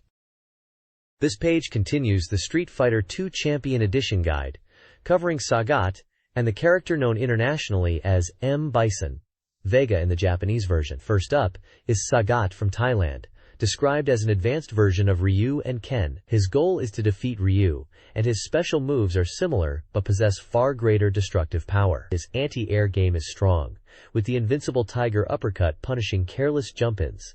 Mastering alternating Tiger shots and the uppercut makes him a top contender. The guide notes that his playstyle didn't change significantly in Dash/Champion Edition, and his ability to use the Grand Tiger Shot and bait opponents into Tiger Uppercuts requires advanced technique. Following Sagat is M. Bison, Vega, the leader of Shadaloo. He's highlighted as a unique character whose strength varies greatly between the game modes. He's presented as overpowered in the original Dash mode, especially with his Psycho Crusher and double knee press. However, in Excitement mode, Champion Edition, he seems significantly powered down. The reviewer points out slow leg recovery, longer charge times for special moves hindering combos, and a large opening after the knee press, making his weaknesses stand out. The Psycho Crusher is suggested as his only saving grace in this mode. The guide details his moves, including the Psycho Crusher, knee press, head press, and somersault skull diver. A small trivia note at the bottom briefly mentions Dhalsim's Yoga Teleport and how input affects its location. This page continues the Street Fighter II Champion Edition Dash Plus guide, tackling key questions about the game modes and mechanics. It highlights how the game's balance shifts dramatically between the original Dash mode and the retuned Excitement mode. The page includes rankings created by the magazine's staff, showing character strength in both modes. In the original Dash mode, the character known internationally as Vega, JPM Bison, was dominant, leading to significant rebalancing in Excitement mode. Consequently, Vega falls sharply in the Excitement mode ranking, while Ryu and Ken see their positions rise, and Guile remains consistently strong. The guide also confirms that the combo opponents use different, more challenging algorithms in Excitement mode, requiring players to adapt strategies to win consistently. Finally, it confirms that most advanced techniques from the arcade version are possible in the Mega Drive port, including cancels and complex combos. The Mega Drive version uniquely features 3 vs 3 and 1 vs 6 group battles, and benefits from a large room capacity for enhanced graphics and a faithful arcade opening sequence. This page covers the Street Fighter II Turbo Championship 93 tournament held at Kokugi-Con on August 19th, highlighting the high level of play among the 6,000 participants and the intense Ryu vs Sagat final match. Notably, Capcom officially announced the Sega Mega Drive version of Street Fighter II Champion Edition, known as Dash Plus in Japan, at this event, showcasing the game's opening sequence to an excited crowd. The page then shifts focus to the upcoming release of Street Fighter II Champion Edition by presenting enthusiastic fan mail and artwork submitted by readers. These illustrations feature various popular characters like Ryu, Chun-Li, Vega, JPM Bison, Sagat, E. Honda, and Dhalsim, showing the excitement leading up to the game's launch. Finally, it's confirmed that Street Fighter II Champion Edition, along with the recommended 6-button controller, CPS Fighter MD, is set for release on September 28th. The magazine also puts out a final call for reader submissions about the game for a chance to win prizes. This page features Konami's regular column, Konami's Room User Hotline, which opens with a relatable note about summer ending. The main focus is the Konami New Arrivals news, highlighting upcoming titles. Konami announced new games this month, notably revealing more details about Teenage Mutant Ninja Turtles Tournament Fighters. They mentioned it was showcased at recent game events, generating buzz despite some initial reactions. The price for the Mega Drive and Mega CD versions of Lethal Enforcers is also announced. Another section reveals a trick for Rocket Knight Adventures, explaining how to access a replay mode by pressing specific button combinations during a pause. The older sister Hayasaka's Trouble Consultation Corner features reader questions and advice. One interesting point is a mention of the TV show The Game City, where someone lost several matches playing Martial Champion, leading to speculation about a possible port of that game. The page concludes by asking readers to send in postcards for the column or advice corner. This page features the 24th installment of the Sega Falcom communication column, centered around an interview with Mr. Yakamino discussing their approach to making games truly entertaining. He highlights the importance of creating accessible and engaging experiences that appeal beyond the typical gamer, focusing on simplifying controls and making the content captivating, much like a TV show or movie. Popful Mail is featured as a key example of this philosophy, with screenshots and character artwork shown, along with an exciting note confirming the game is well into development. Additionally, Mr.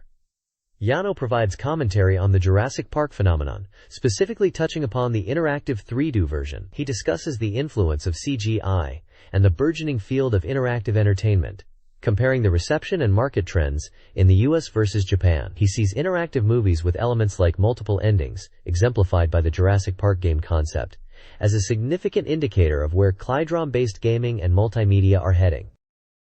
This page is Volume 6 of the Noko Kon newspaper from September 8, 1993, straight from the folks at Compile. The big news here is the grand arrival of GG-LSD2, the Game Gear entry in the legendary LSD series, which you'll know as the M.U.U.H.A series in the West. There's a cool interview with the developer, Kodama Daigatai, discussing the game's intense battles against parasitic life forms, highlighting some amazing later stages, and the powerful Ghostrike weapon. They even hint at future projects, keeping us wanting more. Also featured is the third part of a series about the Game Gear version of Madu Monogatari 1. This section focuses on reader excitement for the game, featuring messages from fans who were thrilled it came to Game Gear and shared their love for characters like Argal and Carbuncle. It seems many were eagerly anticipating this portable RPG. Capping off the page is a short comic strip, Great Days of Great Island, adding a touch of humor to the issue.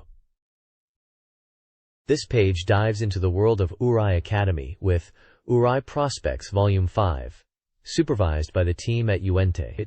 It's a look inside this famously eccentric school setting, likely familiar to fans of its various media forms. The main feature explores the Academy's cultural clubs, described humorously as dangerous. The reviewer visits various arts and humanities groups, highlighting the peculiar activities and members found within. From the Idle Research Club to the Oratory Club and even more bizarre groups, the descriptions paint a picture of chaotic and unpredictable student life, far from a typical school. The reviewer clearly finds these clubs quite wild and out there. Another section is a reader submission corner titled, You Make the Mega CD Urai Gakuen. This feature collected ideas from readers for what a potential Urai Gakuen game on the Sega CD could be like. While this marks the final installment of this specific reader corner, it showcased the kind of imaginative, often bizarre scenarios fans envisioned, such as students using climbing gear indoors or strange occurrences in the gym. It highlights the unique appeal of the setting and the fan community's enthusiasm for seeing it adapted into a game. The page is filled with illustrations depicting characters and scenes from the Academy, capturing its energetic and unusual atmosphere, including student life and quirky club activities. This page features a mix of content, including a look at a live music event, a review of a wrestling match, and several personal columns. The main focus is on the Japan Game Music Live event held in Kawasaki, described as a 3-day competition featuring famous bands. The review covers the first day, highlighting performances by Game Madalik and Shadarapar, noting the different vibes each group brought to the stage. There's also a segment dedicated to a wrestling match between Fujiwara and Kandori, reviewing the action and mentioning their respective backgrounds in judo and pro wrestling. Several smaller columns add personality to the page, including a Anything Best 5 list with quirky, non-game-related items, a trendy words section, a personal diary entry, and a short piece titled Exactly a Nightmare, about a frustrating work experience. Overall, the page offers a blend of game music event coverage, sports commentary, and slice-of-life columns from the magazine staff or contributors. It provides a look into the events and personal interests surrounding the gaming culture covered by the magazine.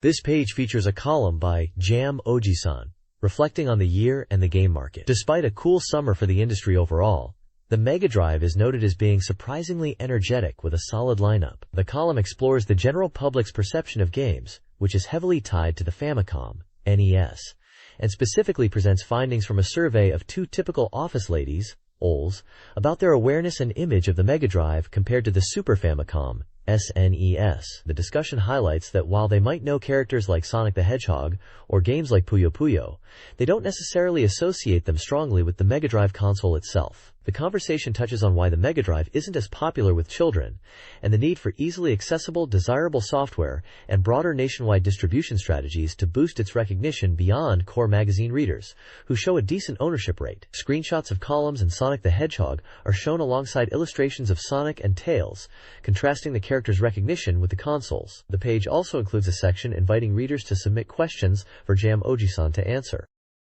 This page presents a column titled Eric's World Trip Game Experience Diary by Eric C. Sedensky, focusing on his observations of the Sega market in Europe from an American perspective. Eric traveled to England and France and reports on the state of Mega Drive and Master System consoles and software. He notes a key difference from Japan is the continued strong presence of the 8-bit Master System alongside the Mega Drive, Mega CD, and Game Gear. He was particularly impressed by how shops displayed the Master System's white package software next to the Mega Drive's black cases. The most popular Master System game he found was Star Wars.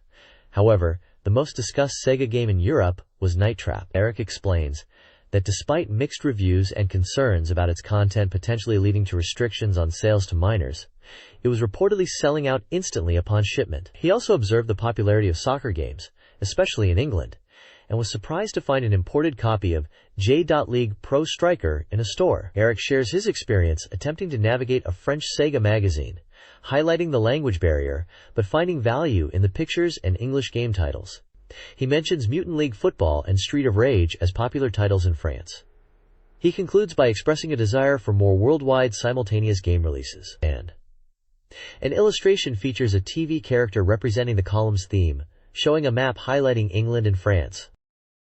This page gives us a special look into the world of Sandstorm's first Mega Drive CD RPG, Allshark, focusing on the voice recording session. The article, titled Allshark Information Bureau Extra, Afureco Report, details the recording session held on August 9th in Shinjuku. It highlights that a collection of talented voice actors gathered for the game, including Naomi Tabata, who took on the role of Shoko Penrose. The page features photos and brief comments from several key cast members, such as Hikaru Midorikawa, Banjo Ginga, Hiromi Tsuru, and Akiko Yajima, discussing their roles and the experience. The report notes that the session proceeded smoothly. Additionally, the page announces the upcoming release of the Allshark original soundtrack CD on October 1st, featuring 18 tracks and cover art by Akira Kagami. The page also includes striking artwork related to the game.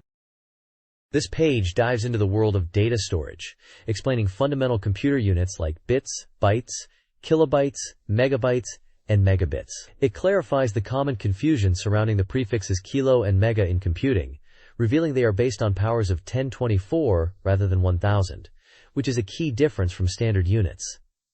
The article highlights the distinction between megabytes, MB, and megabits, MB, using the example of older 2 mega game cartridges, which often referred to megabits, a much smaller amount of data compared to megabytes. It explains how a bit is the most basic unit, like an on/off switch, and how 8 bits form a byte, allowing for the representation of characters and more complex information.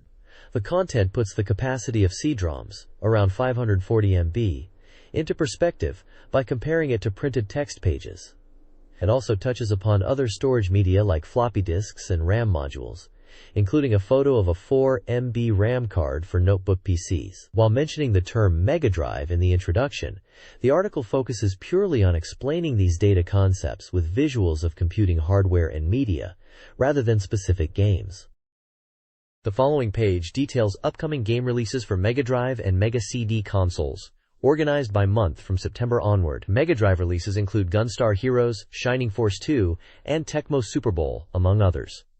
Undated titles like Flashback and Virtua Racing are also listed. Mega CD releases include Winning Post and Eye of the Beholder, with many undated titles like Dune and Wing Commander. The page concludes with a genre abbreviation key for the listed games.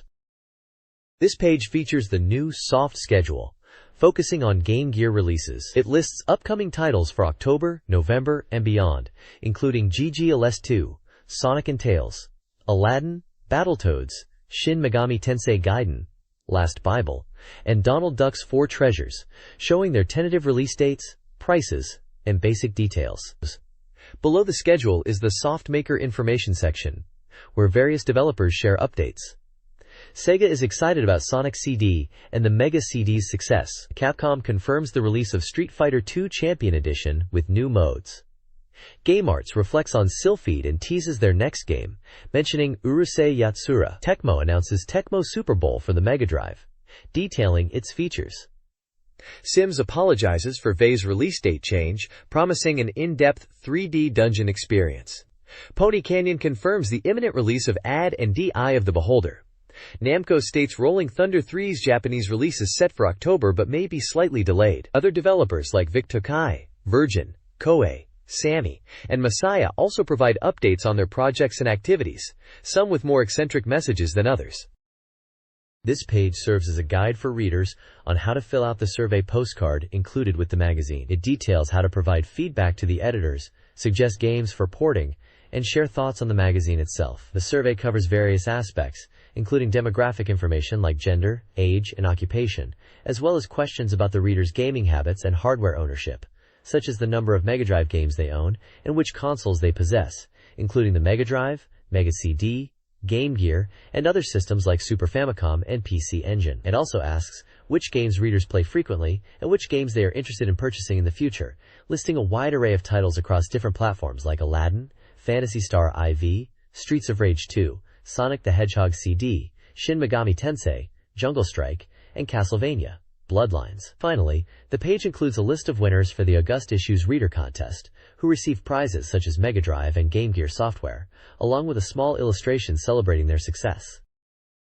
This page dives into the Mega Hot Menu Part 2, kicking things off with the long-awaited Sega Mega Drive release of Gauntlet. After over a year since its initial announcement, Tengen finally brings this arcade classic home, emphasizing the absolute necessity of its signature 4-player cooperative gameplay. You'll need that multitap, so gather your friends and prepare to dive into dungeons together. The article teases the inclusion of a new quest mode, which sounds intriguing.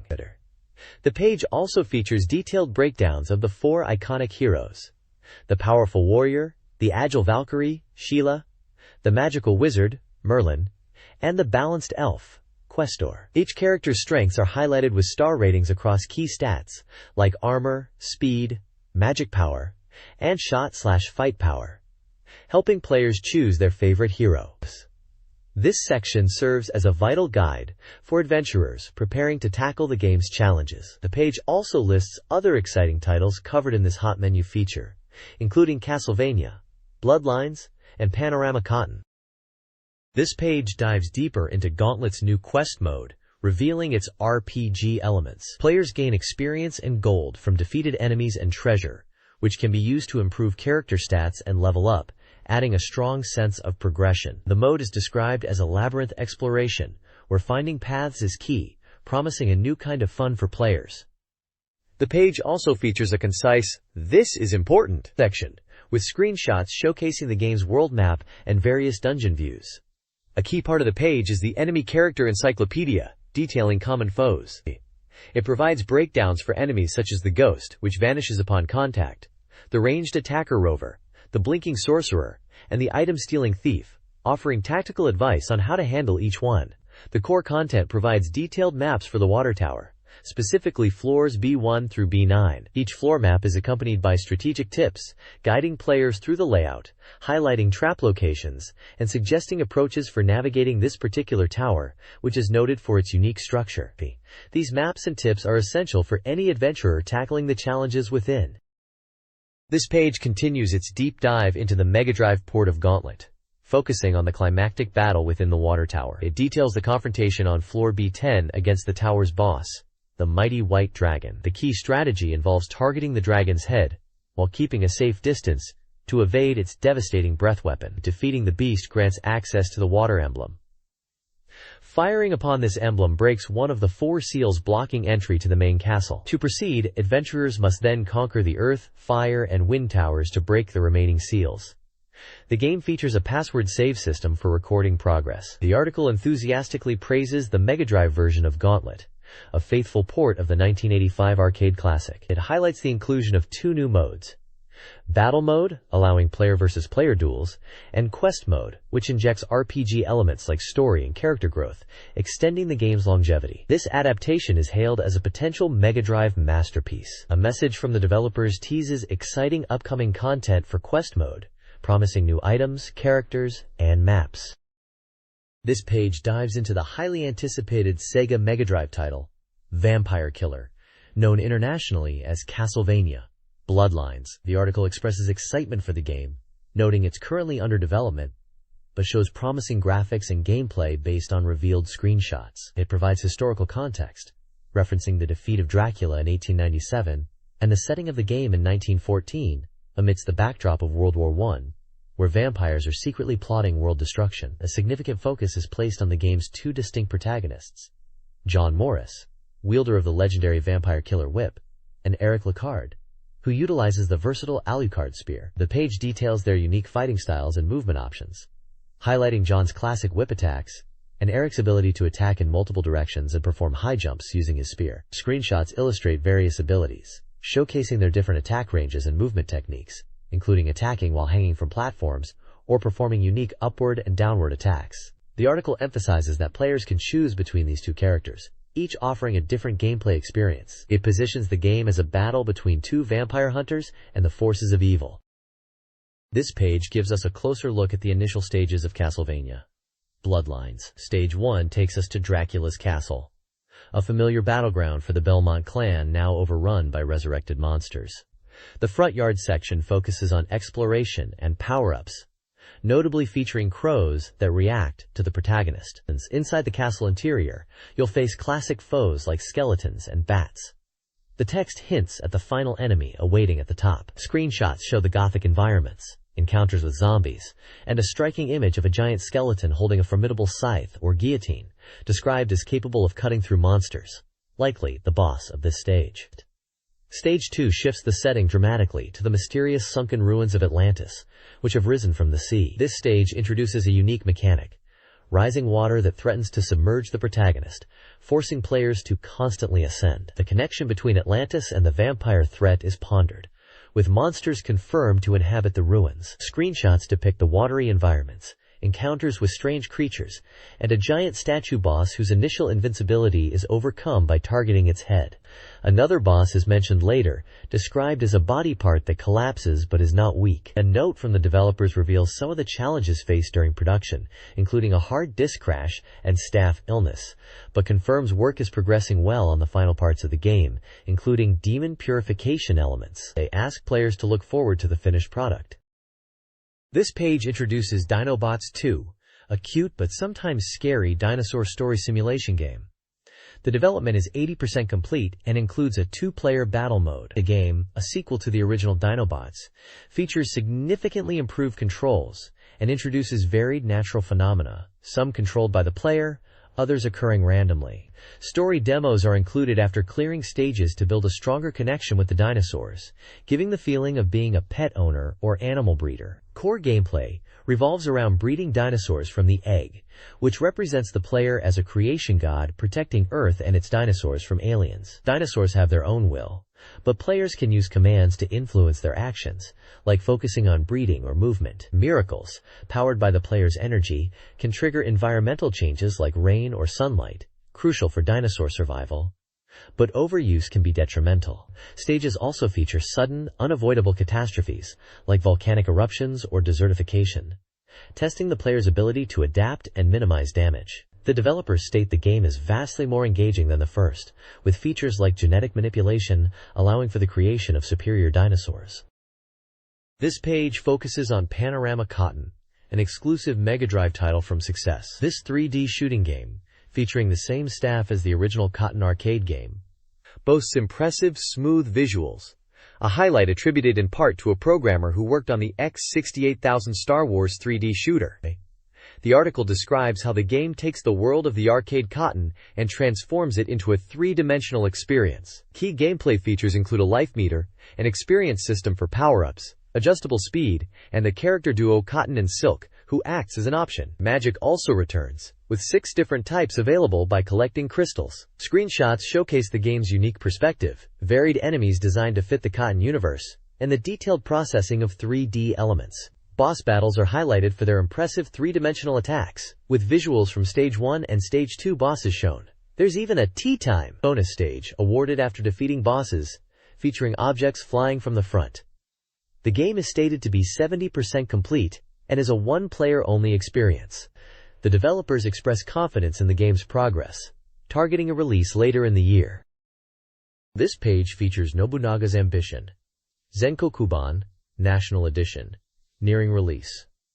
It highlights the path to nationwide conquest, starting with strategy basics. The game is a simulation, with a strong emphasis on territorial expansion. A key tip for invasion is to attack adjacent territories with superior numbers. However, neglecting your home province leaves you vulnerable, making maintaining troop strength crucial. The article suggests starting conquest by unifying smaller regions like Shikoku, then expanding to Kyushu and Chugoku, using a unified base like Awa or IYO. It stresses the importance of unit composition and formation in battle, advising to protect the first unit as its defeat can lead to overall loss. Domestic affairs are equally vital. Neglecting them will cause internal collapse despite external gains. Raising loyalty through good governance is essential to prevent revolts. Screenshots show the map of Japan, unit statistics, and battle scenes. The game is confirmed to be 100% complete and supports up to 8 players. The developer comment emphasizes the game's depth despite its simple appearance, noting that the short lifespan of historical daimyo makes it a race against time, and even one mistake can be fatal. This page details strategies for Nobunaga's Ambition, National Edition, covering conquest, battle formations, and the importance of domestic affairs for success in unifying Japan. This page features Time Dominator, an exciting action game from Vic Takai. It's described as a stylish, fast-paced adventure across 7 rounds, divided into high-speed zones and challenging athletic zones, culminating in battles against the Time Dominator in labyrinth zones. The gameplay has a feel similar to Sonic, but emphasizes staying grounded and navigating terrain at high speed, featuring intricate traps and developer touches. The page highlights the time-traveling robot Minute-kun and promotes a time trial mode for speedrunners across all 7 high-speed zones. The game is nearing completion at 95% and is set for a late October release. This page features Jordan vs. Bird, 1-on-1, showcasing a clash between the basketball superstars of the 80s and 90s. This isn't a standard full-game simulation, but instead focuses on popular exhibition events. The page details the game's 3 modes. 1-on-1, a half-court duel where scoring grants possession. The slam dunk contest, where players perform specific dunks judged for style and execution. Only Michael Jordan is playable here. And the 3-point contest, challenging players to hit shots from various spots under pressure. Only Larry Bird is playable. Biographies are provided for both Michael Jordan and Larry Bird, highlighting their careers and achievements. The text notes the game is 100% complete and supports 2 players 4 versus matches. The reviewer points out that the game modes are based on real-life all-star or off-season events, and that the simple controls rely on timing. The publisher adds that packing these 3 distinct game types into one cartridge offers great value, giving the game an American taste. This page dives into the brutal world of Mutant League Football. Described as a wild and rugged American football game featuring mutants, it's clear this isn't your average sports sim. The reviewer highlights the extreme violence and gore, mentioning players getting bloodied, turning into lumps of meat, and suffering gruesome deaths in traps like pits of fire. Despite the chaos, the gameplay is noted as surprisingly standard for a football game, although the sheer brutality is unlike anything else. The review showcases 4 of the playable monster races. Skeleton, described as relatively fast and technical but lacking power. Alien, noted for speed and passing. Orga, slow but powerful, good for running plays. And Giant, presented as a well-balanced type. Each race has distinct traits that influence strategy. The overall tone is that the game is violent and crazy, with coaches equally wild and players treated as disposable. Game is Victor, the publisher, is mentioned as a new force in sports games, delivering a violent and authentic American football experience with hard rock BGM. This page covers MiG-29, a polygon-based flight simulator ported from PC by Tengen. Touted as a serious simulation, it focuses exclusively on the Soviet MiG-29 fighter jet, appealing to fans of realistic flight experiences and Eastern Bloc aircraft. The graphics utilize polygons and incorporate photographic elements for detail. The article breaks down the game modes and key procedures. Beyond 5 main scenarios, a training mode is available and recommended for mastering controls and basic combat like target destruction. Mission briefings are provided with text and images. The takeoff sequence is detailed, involving releasing brakes, applying full throttle, and pulling back the stick. Button controls handle actions like weapon selection and changing view perspectives, including cockpit and external views. The targeting system simplifies combat for newcomers, with targets highlighted by a box that changes color upon lock-on, indicating it's time to fire. Landing, after mission completion, is made easy with an automatic landing option accessed through the in-game menu. It appears the game aims for a balance between simulation depth and accessibility, particularly in combat and landing. The page includes multiple screenshots showcasing the cockpit view, external shots, and the game's polygon graphics. This page kicks off a special feature on Treasure, celebrating the release of 2 powerhouse action titles, Gunstar Heroes and McDonald's Treasureland Adventure on the Mega Drive. The vibrant layout showcases illustrations of characters from both games, including Red and Blue from Gunstar Heroes, along with Ronald McDonald himself, holding the distinctive Treasure logo. The core of the feature is an interview with Treasure's representative director, Masato Maekawa. He discusses the company's founding and their philosophy of creating games that prioritize fun and respect both the creator's vision and the user's feedback. He touches on the significance of the Treasure logo appearing before their games, which was apparently a rare allowance from Sega. Maekawa emphasizes that while they are exploring different genres, action games remain central to Treasure's identity. The interview highlights their commitment to listening to player feedback, suggesting a direct connection between the developers and their fans. The page also includes a brief intro pointing towards a deeper dive into Gunstar Heroes next. This page dives into the highly anticipated Gunstar Heroes, described as a masterpiece action game arriving at the end of summer. The article highlights its impressive technical execution, direction, the satisfying feeling of defeating enemies, great music, and overall high level of polish. It encourages hesitant buyers to take the plunge. Character introductions feature Red, the leader, and Blue, his calm but sharp-tongued partner. Yellow, described as Red's childhood friend and assistant, is also featured alongside the original inhabitant, Dr. Brown, who awakens the Gunstars from their time capsule sleep, and the quirky trainer are also introduced. A section reveals details about the overseas version, noting differences like changed enemy names, rice to curry, etc., and showing a screenshot of the international message screen. The article proudly mentions that overseas gaming magazines have highly praised and even ranked the game as #1 among action titles. The feature then focuses on Stage 1, detailing the mission to rescue the indigenous peoples attacked by Emperor Grey's forces. Screenshots showcase the explosive action and key enemies. The stage features mid-bosses like Papaya Dance and Braverman, a multi-jointed character whose attack patterns change based on the difficulty level. This difficulty-based enemy evolution is noted as a characteristic of Gunstar Heroes, encouraging players to try hard mode. The stage boss is the Pinky Loader, a large robot piloted by 3 individuals,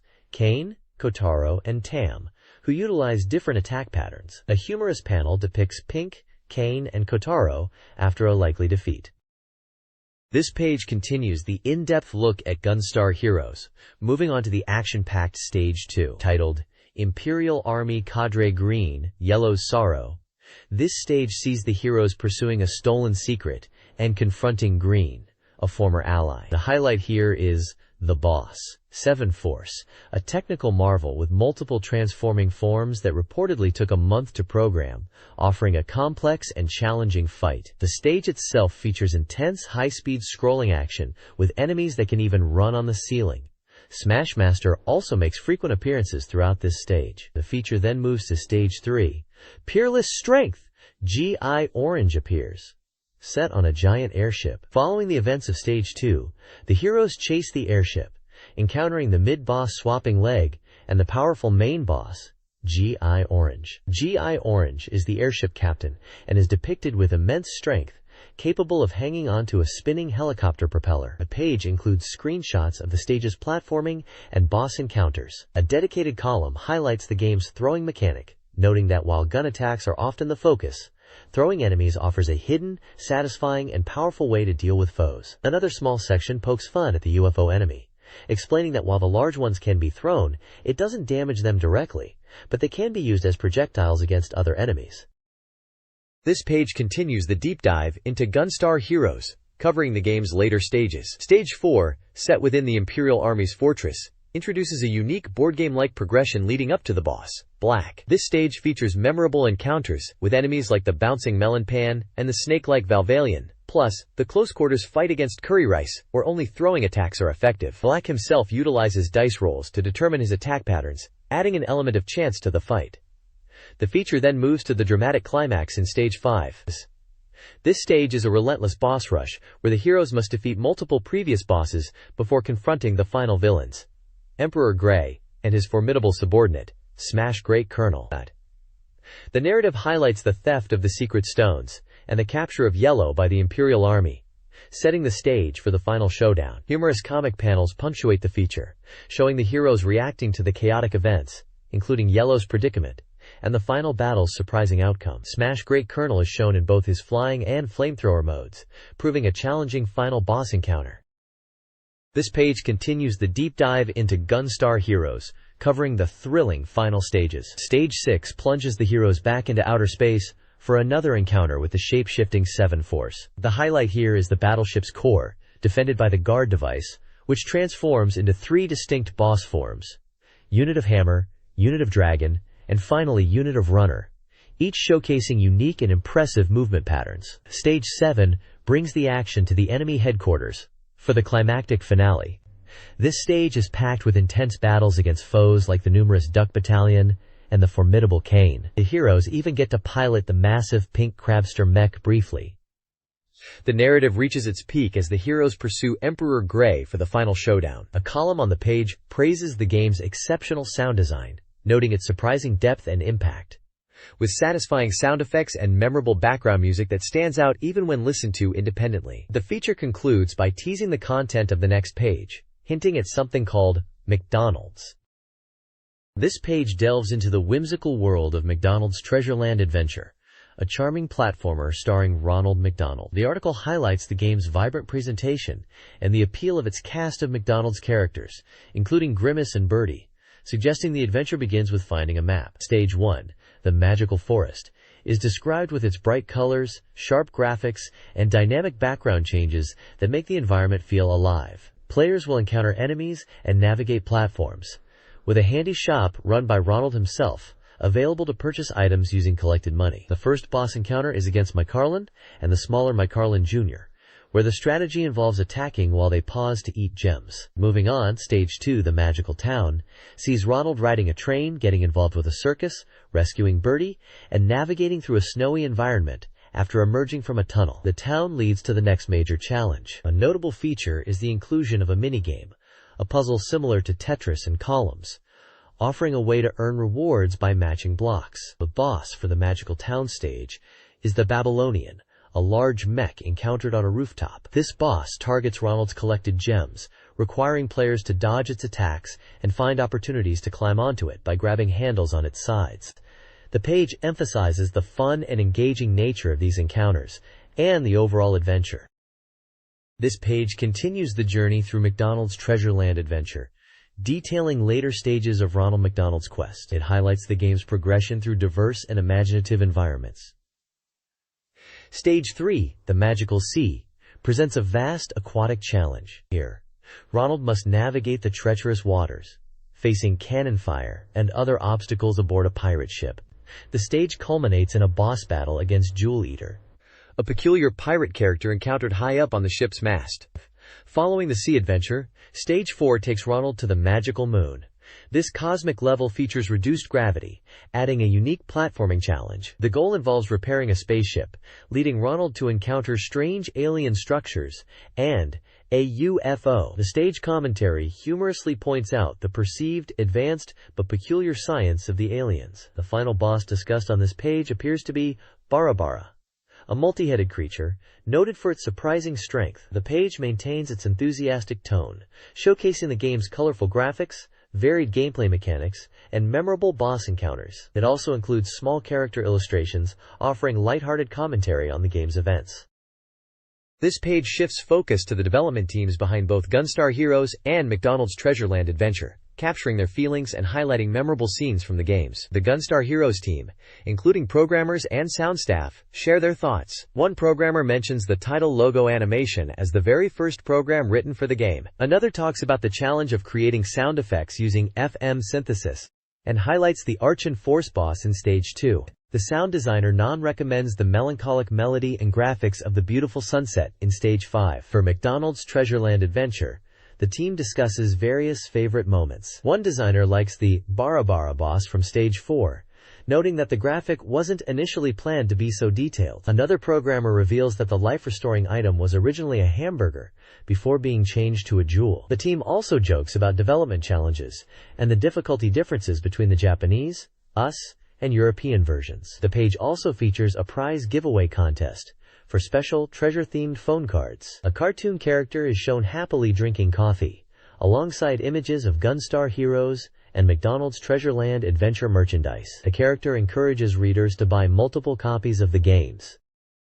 This page dives deep into Sonic the Hedgehog CD, focusing heavily on the game's innovative special stages. It reveals how these stages leverage the Mega CD's capabilities to create 3D environments, a departure from previous Sonic titles. The primary goal here is to collect the 7 time stones, which is achieved by destroying UFOs within a time limit. The special stages are fraught with unique traps designed to hinder your progress, such as windmills that push you around, shutters that can have your ring count, helpful jump pads for fire, and accelerators for speed boosts. You need to be careful, as falling into the water rapidly drains your remaining time. The page also provides insight from director Naoto Oshima, who emphasizes that Sonic CD was designed as a distinct experience, not just a sequel, highlighting its unique atmosphere and user-friendly design, including multiple endings featuring anime sequences. The time warp and time attack elements add significant replayability. Additionally, the page lists other games covered in this issue,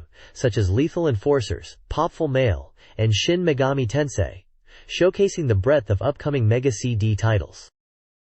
This page continues the deep dive into Sonic CD, revisiting key highlights of the game. It kicks off by focusing on the game's opening anime theme song, noting it's performed by Kaiko Utoku of Mike, a departure from previous games handled by Dreams Come True's Masaharu Nakamura. The theme is praised for its catchy melody, powerful beat, and rock style. Next, the formidable faux metal Sonic is introduced, finally making a physical appearance after being teased. He's described as incredibly fast, using treacherous traps, and notably responsible for kidnapping Amy Rose. The page also highlights the core time travel mechanic, explaining how passing future or past signs while maintaining high speed triggers the time warp, allowing players to visit different versions of each zone. A new element is also detailed, a high-speed dash activated by pressing up and the B button simultaneously, different from the spin dash and useful for speed but not destroying enemies. Finally, a staff comment from Kenichi Ono of the planning team emphasizes the significant effort put into the characters and animation, particularly the opening anime, which boasts over 5,000 frames despite its short length. He also points out subtle character details, like Sonic's idle animation, where he leaves the screen if left alone, showing the care in bringing the characters to life. This page continues the in-depth look at Sonic CD, focusing on the later zones and boss battles. It highlights Quartz Quadrant, Zone 4, described as a stage filled with various modes of transportation, like high-speed tubes that whisk you away while spinning, and challenging moving conveyor belts that require careful navigation to avoid getting lost. The page also touches upon the corkscrew sections prevalent in Zone 2, and a very short Zone 3 that leads directly to the boss encounter. The Zone 3 boss fight takes place on a conveyor belt floor with dangerous spikes on one side, requiring players to continually run and use the belt to attack Drive Robotnik's machine. A section introduces some hazardous enemies, including the slow but annoying coconuts and the spiky, unjumpable Rhinobot. Finally, the staff comments feature Yukibumi Makino, the sound director, discussing the challenges of designing the special stages and how they utilize the MegaCAD's capabilities. He notes the music has a house influence and changes significantly between the past and future versions of Zones, with the past sounding simpler and the future more techno. Kenichi Ono from the planning team adds a recommendation to try the time attack mode, where mastering runs can lead to incredibly fast, clear times. This page continues the deep dive into Sonic CD, focusing on Round 5, Wacky Workbench.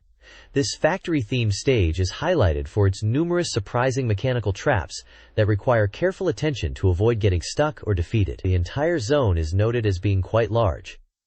Zone 1 features navigating various platforms while avoiding anti-gravity floors and blasts of cold air from the ceiling. Zone 2 introduces work catapults that launch Sonic at high speed, and looping conveyor belts that can trap you unless you find the right place to jump off, along with strange rotating bars that cling to you.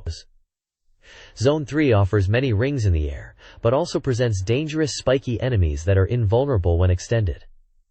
The boss encounter pits you against Drive Robotnik in a UFO-like vehicle. The strategy involves hitting him, then quickly hopping onto rising platforms to chase him and repeat the process, being careful not to fall to the electrified floor below. Finally, the staff comment section touches on the game's potential timeline placement, suggesting it might be between Sonic the Hedgehog 1 and 2. It also addresses the popular question of whether Tails appears, he does not, and confirms Super Sonic is not in this game, though hints at other elements that might serve a similar purpose. The staff also notes the importance of collecting the time stones and express confidence in the game, highlighting the useful save feature. This page continues the coverage of Sonic CD, showcasing Round 6, Stardust Speedway. This stage is highlighted for its sweeping curved tracks designed for high-speed movement, building anticipation for the fated confrontation with the formidable Metal Sonic.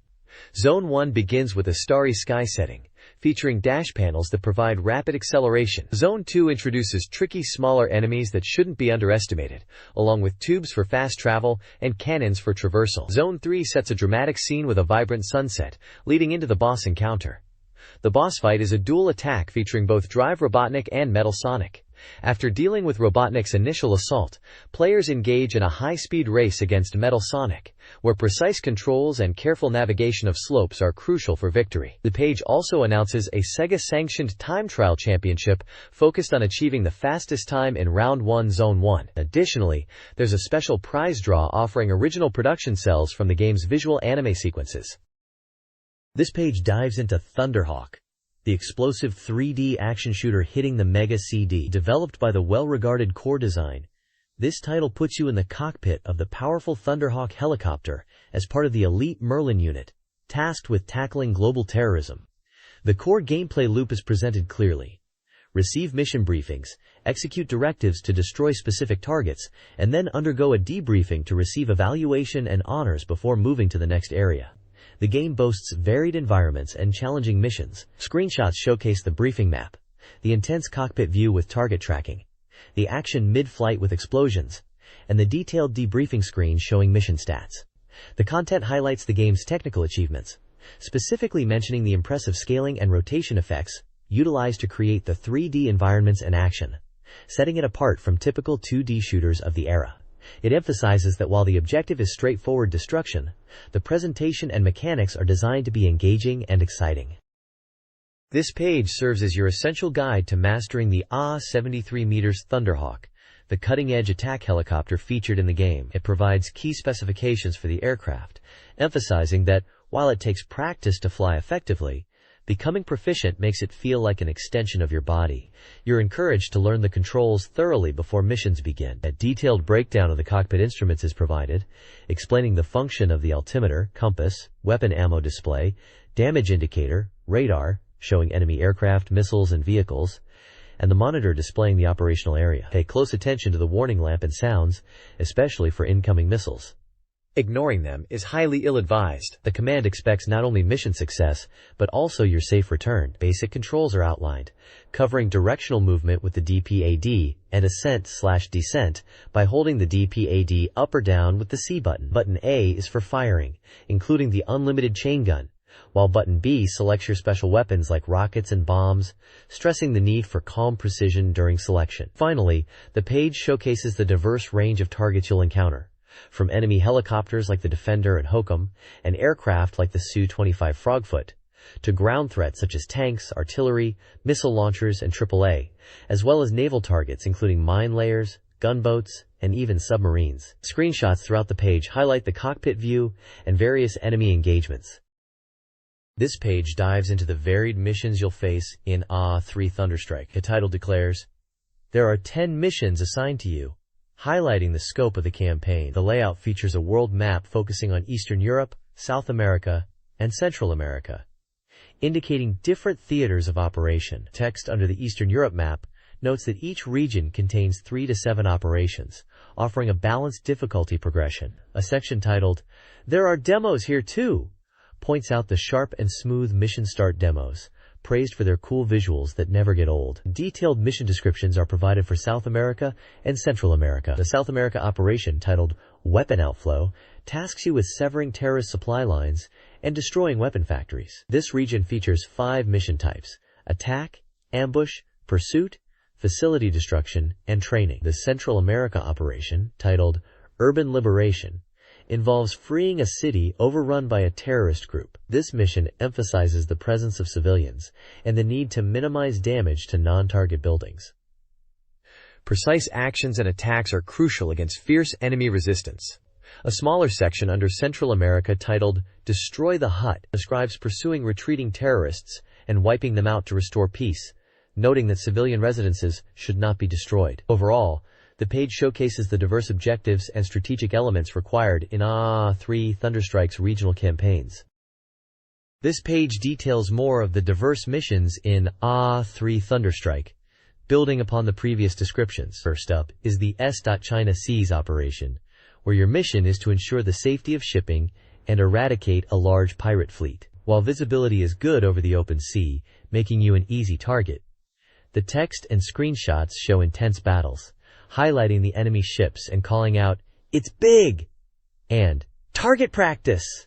as you engage. Next, the Panama Canal operation focuses on escorting friendly ships through the waterway, which is currently under threat from conflict. The critical task is to clear the canal of enemies before they arrive, emphasizing the danger and the need to avoid sinking friendly vessels. Screenshots depict engaging enemy boats and a fast boat, with text noting, "Coming!" and "Ship 2!"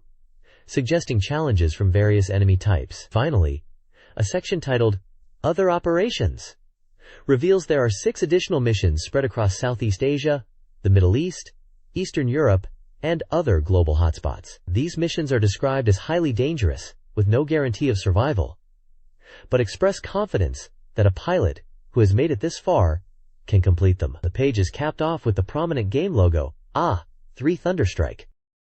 This page introduces Winning Post, a horse racing simulation game for the Mega CD from Koei, released on September 17th. The goal is to become a successful owner and aim for prestigious races like the Arc de Triomphe. The content guides players on starting the game, requiring a backup RAM cartridge and inputting their owner details like name, age, and stable location. You're gifted 2 horses initially, and your ability to influence training and race entries grows as you gain experience as an owner. The page highlights the daily routine screen, showing the various commands available on weekdays, such as checking information, visiting the stable or farm, interacting with other owners, and using the secretary function. Race days are on Sundays. The secretary character is featured, ready to explain in-game terms and help the player navigate the world of horse racing. The game emphasizes diligent management and patience in waiting for results. This page continues discussing the horse racing simulation, Winning Post, for the Mega CD.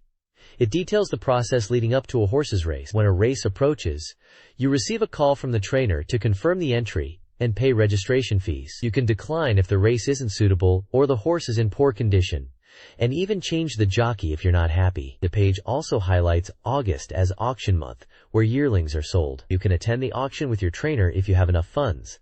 Over 10 million yen is recommended. Leading up to the race, you can check your horse's condition by talking to the trainer and examine bloodlines. On race day, you can visit the paddock to see your horse and competitors, check the odds, and place bets. Before the race, you give instructions to the jockey on how you want them to ride. The page shows screenshots of the phone call from the trainer, the auction process, checking bloodlines, a paddock scene, giving instructions to the jockey, and the start and progression of the race. Success hinges on careful planning and management leading into the race itself. This page dives into the action with Konami's light gun shooter, Lethal Enforcers, for the Mega CD, released on October 29th for 9,800 yen. It supports 2 players, and the essential accessory, the Justifier light gun, is confirmed to be available separately. The magazine encourages players to prepare by reviewing the stages presented here. The coverage focuses on the later parts of the game, starting with Stage 4, the drug dealer. This level features diverse environments, including a port area with enemies hiding on cranes, and a thrilling car chase sequence where you shoot from a moving vehicle. It moves into a warehouse district, leading to a boss encounter. Next up is Stage 5, the chemical plant. This stage takes place in an industrial setting. The article notes that shooting certain pipes causes smoke, obstructing visibility. You'll also face automated enemy tanks before confronting the game's final boss, a formidable attack helicopter dubbed the Attic Chopper. The boss fight involves destroying weapon pods before aiming for the cockpit, promising an intense conclusion to the game. The commentary expresses excitement and anticipation for the Mega CD release, and the opportunity to blast through these challenging levels. This page covers the Mega CD RPG, Allshark. It follows the adventures of Senshin and his companions after leaving Earth in the previous installment. The story picks up with Cyan and his friends journeying through space aboard the spaceship Atria. Built by the skilled mechanic, Scrap Joe, they receive an SOS signal from a civilian ship. Upon investigating, they find the ship is connected to the battlecruisers of the Zorius Empire, the very ship that killed Sion's father, Mammon. Despite Mammon's cold reaction to Sion and Shoko, a Mars Federation soldier named Welda arrives. Welda, a female warrior on patrol, is enraged by the Zorius presence. She takes Galzin and his group into custody and brings them to the Mars Federation Space Force headquarters. There, they are tasked with a mission and become temporary members of the Chaos no Mio unit. The page includes screenshots showing dialogue scenes with characters like Shoko, Solution, Joe, Mammon, and Welda, as well as a brief look at the space combat sequences, which are depicted as shooting game segments. The commentary highlights the progression of the story as the group gets involved with the Mars Federation. This page features a detailed look at the Mega CD action RPG Popful Mail. The main focus is on highlighting key scenes and elements from Stage 1. The game is described as progressing nicely, with special attention paid to the interactions between characters, particularly in the CD version. The article covers the appearance of Blackie, a bomb-wielding character encountered in the forest who needs Mail's help. It also introduces the elf village hidden within the forest, accessible by falling into a hole but having a ladder for the exit. Finally, the section highlights the boss of the cliff area, the Woodpecker Punch, a seemingly wooden robot controlled by smaller creatures, known for its quick movements and bomb attacks. A fun special feature showcases the unique board poses for the 3 main characters, Mail, Tat, and Gao, which they perform when left idle. The page also previews various stages players will explore, including the Elf Forest, the Great Tree Tower, the Golem Tower, and the entrance to the Wind Cave. The screenshots provide glimpses of character dialogue, combat, boss encounters, and the diverse environments. The article gives a sense of the game's charm and variety in its early stages.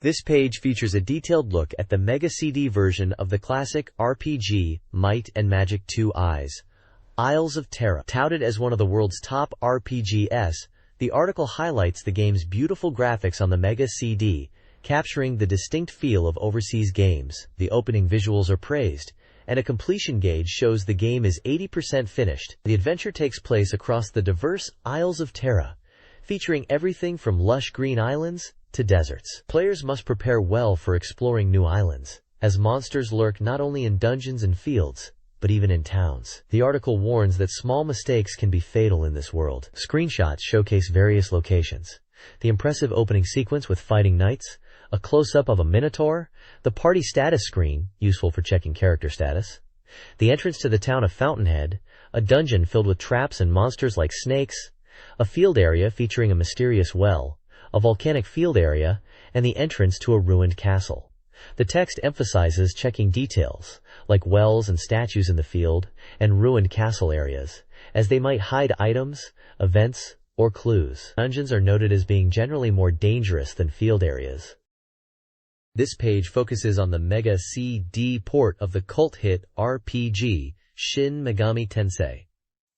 This classic series is known for its dark themes and demon fusion mechanics. The article confirms the port is progressing well and offers a look at the latest development screens, highlighting significant improvements over the Super Famicom version. The Mega CD version boasts original opening visuals that utilize real-world photos to create a realistic and atmospheric world. Character appearances are more realistic, and the text is easier to read, including the use of kanji. Conversation scenes are enhanced with close-ups of important characters when you speak to them. Furthermore, the 3D dungeon scrolling is smoother than the Super Famicom version, and background details are more refined, making exploration more immersive. The porting process is described as proceeding steadily, with key scenes like the dream sequence and battles looking sharp. The article emphasizes the improved readability of text even in exploration screens, making the overall experience more user-friendly. The added visuals and technical improvements are presented as key reasons for fans and newcomers alike to anticipate this release. This page covers two exciting upcoming titles. First up is The Heroic Legend of Arslan for Mega CD, a highly anticipated simulation game based on the popular anime series. The article highlights the stunning visual scenes created by the anime staff, noting they are so good that other game developers should take notice. Gameplay is described as a user-friendly simulation, focusing on issuing orders with a simple set of commands. Interestingly, the main character, Arslan, is not directly controlled. Instead, you command other characters. The game is reported to be 70% complete, with a release date set for October 29th. The second game featured is Sengoku, known as Sengoku Denshu in Japan, an action game being ported from the Neo Geo. The preview suggests the graphics are very close to the original arcade version, which is great news for fans. Development is still ongoing, particularly for the finer gameplay details. The article mentions the ability to control two human characters and a dog, who can be switched between during play. A sample version with background music is expected soon. Sengoku is listed as an act game, 60% complete, with a planned December 17th release. This page features two upcoming Sega CD titles. The top section previews The Laughing Salesman, an adventure game based on the popular anime. It highlights the game's multi-ending system, where your choices and even psychological tests influence the outcome. The article shows examples of branching paths, including scenarios where characters transform into unexpected roles, such as a salaryman becoming a crossdresser or a talent. Below that is a look at Vey, an RPG from Sim/Compile. The preview acknowledges a 1-month delay, but reassures players with glimpses of the game's progress. It showcases various scenes including field exploration, turn-based battles, and character portraits. The focus is on meeting companions, introducing the protagonist Heilberg, the magical elf Botal, and the skilled warrior Leifang. The reviewer comments on the detailed character interactions and engaging battle sequences. This page features two upcoming Mega CD titles and a section of extra information. The top section previews Genghis Khan, Aoki Okami to Shiroki Mehika, Gensho Hishi, a historical simulation game returning to Mega CD. It highlights the addition of voice acting, an extra scenario based on the Genpei War, and a lower price than the original cartridge version. A small segment focuses on the game's female characters, noting that the number of consorts available depends on the player's character and culture. Below that is a look at the Third War, Zasa'ado War, a simulation game set in a realistic near-future World War II scenario. Players control a country as president or prime minister, managing either economically or militarily. The preview emphasizes the game's high degree of freedom, even allowing unconventional actions like invading friendly nations. Finally, a section titled Mega CD Extra Information provides updates. It acknowledges a recent lull in releases, but promises upcoming titles. Specifically, it showcases new screenshots from the adventure game Dune, describing it as an orthodox adventure experience. It also mentions the progress of Battle Fantasy, showing character designs and different battle modes. This page dives into the upcoming tactical RPG classic, Shining Force 2. Ancient Ceiling, as its release date draws near. With just a month left until launch, the magazine ramps up its coverage, detailing the game's opening story and revealing more about the battle system and characters. The article highlights new information on the game's mechanics, showcasing the impressive visuals for the new summon magic called Tao, which appears as a powerful spirit on the battlefield. The battle system is further elaborated with examples of character actions and enemy movements, including the counterattack feature, which can be triggered by both allies like Bowie and enemies, adding a strategic layer to combat, especially when managing low HP units. Two significant characters are introduced who will appear early in the game: King Galam, the enigmatic ruler of the Galam Kingdom, and Lemon, the respected commander of the kingdom's army. Screenshots provide glimpses of the game's graphics, including town interiors and various battle encounters. The excitement from the editorial team is palpable, marveling at the sheer depth of the game's content as they approach its release. This page continues the deep dive into Shining Force 2, Ancient Ceiling, focusing on the game's prologue and the opening moments in Grand Seal. The prologue is revealed, detailing how Zippo's gang of thieves steals sacred jewels from an ancient ruin, inadvertently triggering a mysterious storm and strange events, including a giant face appearing in the sky. The article then moves to Scene 1, describing the morning after the storm in Bowie's hometown of Grand Seal. We see Bowie wake up, greet his mother, and venture out to talk to neighbors about the unusual night. Screenshots show these early interactions within Bowie's house and a neighbor's home. A large overview map showcases Grand Seal town, labeling key areas like Bowie's house, the weapon shop, church, inn, and paths leading to the castle and outside town. Scene 2 covers exploring this town, emphasizing that players can talk to people and interact with objects using the Select button. Screenshots feature Bowie inside the inn and the weapon shop, where he talks to the owners. Astral, described as a great wise man, and his inn are also mentioned as places to visit. The magazine praises the game's quick command system for exploration. This page continues the journey in Shining Force 2. Scene 3 finds Bowie, Sarah, and Chester in the underground area, where they encounter Astrals deeply engrossed in research. Suddenly, a soldier bursts in with urgent news, prompting them to head to Grand Seal Castle, apparently drawn by the unfolding events. Scene 4 sees the group use Sarah's connection to gain entry into the castle. Exploring inside, they stumble upon the king's room. The king is clearly ill, and they spot Princess Elisaize and Astral by his bedside, indicating the gravity of the situation. Scene 5 reveals that Astral believes the king's illness is connected to the ancient tower. Despite the risks, they decide to venture there to investigate, highlighting the growing mystery. Finally, the page showcases the first battle. This section introduces combat against enemies like the Gizmo, showing a character dealing damage in the turn-based tactical system, marking the player's initial foray into the game's strategic battles. This page continues the adventure in Shining Force 2. Scene 6 sees the team tasked with finding the historian Hao in Yale Village, as the injured Astral is unable to help investigate the ancient tower further. First, they must locate Jax, who seems to be missing from Grand Seal.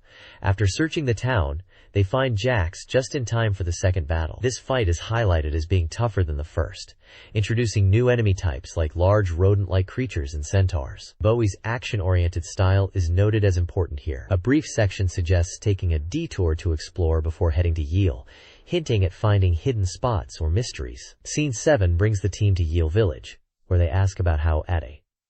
Villagers describe him as strange but good. Kazin, Hao's disciple, steps in to guide them to his master's house. On the way, the third battle commences, taking place in a cave and featuring even stronger enemies. The page also shows exploration of familiar locations like Odal Cave and the currently inaccessible Garum Castle, adding to the sense of a grander journey unfolding. This page details the next chapters in the Shining Force 2 saga. Scene 8 sees the party reaching Hao's house, only to find him injured, causing his disciple Kazin to join the force, eager for revenge. This leads into the fourth battle against Garam soldiers, noted as a tough fight. A mysterious character, Lemon, appears, whose true identity is unclear. Scene 9 finds Bowie and the team imprisoned in Garum Castle. Upon waking, they discover they were captured and find Jippo nearby, also injured. The circumstances of Jippo's capture are unknown, but escaping the cell leads to the fifth battle against more Garum forces. Scene 10 shows the party escaping the prison and rushing back to Grand Seal, only to find it under attack by King Garam's forces. They confront King Garam inside the castle, where Lemon reappears.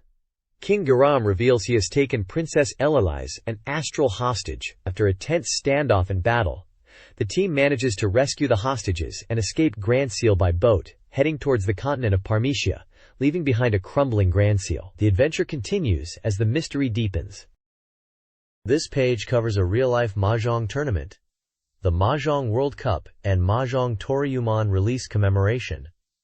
Mahjong Tournament Volume 3. It features participants from Victor Entertainment, Game Arts, and the BeepMD editorial department. The page notes that, despite the imagery, this is not a strip Mahjong event. The tournament marks the conclusion of this series, with the results clearly shown. The text describes the progress of the matches, highlighting moments from various players, including editorial staff and company representatives. Screenshots and information are presented for the featured games. Mahjong World Cup is described as a serious Mahjong game for the Mega CD, with a learning mode that records play history. Mahjong Toryumon is a 4-player Mahjong game from Game Arts, where you can watch pro players' hands. The score table summarizes the points for the participants, showing the final standings. The overall sentiment expressed is that the Game Arts team was dominant, reflecting their skill honed by developing Mahjong software. The event concludes with a sense of satisfaction, despite the fierce competition. This page jumps into the exciting world of Game Gear, with a focus on upcoming titles for Sega's portable system in October 1993, highlighting 2 games. The first is Madu Monogatari I, described as a 3D magical voice RPG. The reviewer notes the sample room has arrived and praises the graphics for the Game Gear, especially the enemy animations. A big feature is the inclusion of sampling voice, much like the MegaDrive version of Puyo Puyo, with the protagonist Arle constantly speaking during battles. Unlike traditional RPGs, the game employs a unique ambiguity system for character status, relying on Arle's dialogue and expressions instead of numerical HP or MP. Character art features Arle and Kamiyu, alongside pixel art of various adorable enemies, including some familiar faces from the Puyo Puyo series. The second game covered is Faceball 2000, a 3D maze game. It's described as a simple goal of eliminating enemy faces, but with strategic depth, requiring players to anticipate enemy movements and utilize the terrain. Screenshots show the first-person perspective, navigating the blocky 3D environments and the various face enemies. The reviewer is particularly excited about the multiplayer mode, finding the competitive aspect the most fun. The game is currently undergoing final adjustments for release, but is noted to be very playable even now. Game Gear's upcoming lineup includes GG Aleste 2, October 1st release, a challenging shooter with 6 stages and powerful bosses. Puzzle Puyo 2, end-of-year release, is a sequel with double the puzzles and convenient features. Yotatsuden Hisui Maru Koten no Ken, November release, is a Japanese RPG featuring characters from folklore. A hotline section previews more titles, including Sonic Drift, Shin Megami Tensei Gaiden, Last Bible, a Donald Duck action game, and a Mahjong game, all slated for release from autumn to winter. Screenshots are provided for each game. This page features the BeepMD Urawaza League Volume 42, a section dedicated to sharing hidden tricks and cheats for MegaDrive games. It includes tips for several titles, ranked in importance. First up is Sylpheed, detailing commands for shield recovery and increasing your continues up to 10. There's also a trick to unlock a challenging mania mode and access a hidden voice test from the option screen. Screenshots show the title screen, gameplay, and option menu. Next, for the Super Shinobi 2, known as Shinobi 2-1, Return of the Ninja Master in the West, there's a popular trick allowing players to gain infinite shuriken by manipulating the options menu. Screenshots illustrate the options screen and gameplay with the infinite shuriken. Finally, for Kishi Densetsu, or Mystic Defender internationally, a simple trick is shown to display the game's staff roll directly from the title screen demo. A screenshot highlights the producer and director credits. The next page continues our look at hidden techniques for the Mega Drive, featuring tricks for a few more notable titles. First up is Battlemania, which includes multiple secrets. There's a command input at the title screen to access an invincible mode and other settings via a hidden config menu. You can also input different commands at the title screen to view mysterious bonus graphics, and even a completely different ending visual than the standard one. Screenshots show the title screen, the hidden options menu with settings like Immortal, and the unusual graphics revealed by the tricks. Next is Rocket Knight Adventures. After powering on, inputting specific directional button sequences while the Konami logo is displayed can unlock the incredibly difficult Crazy Hard mode in the options menu. Another trick involves waiting after clearing the game and watching the staff roll to potentially see a celebratory screen. Screenshots show the options screen with the Crazy Hard setting and some challenging gameplay. Finally, for Golden Axe 2i, there's a stage select trick available from the character selection screen. By moving the cursor to your desired character, and quickly pressing a specific button sequence, a button 4 times, start 1 time, C button 6 times, you can access a stage select menu. This trick requires very fast button inputs to work. Screenshots show the character select screen and action gameplay. This page focuses on Sphonk's Neo Geo system, featuring a deep dive into the popular fighting game, Samurai Showdown. The headline declares that the times call for samurai more than political reform, highlighting the game's cultural impact and widespread appeal, suggesting its popularity in arcades and homes is still heating up.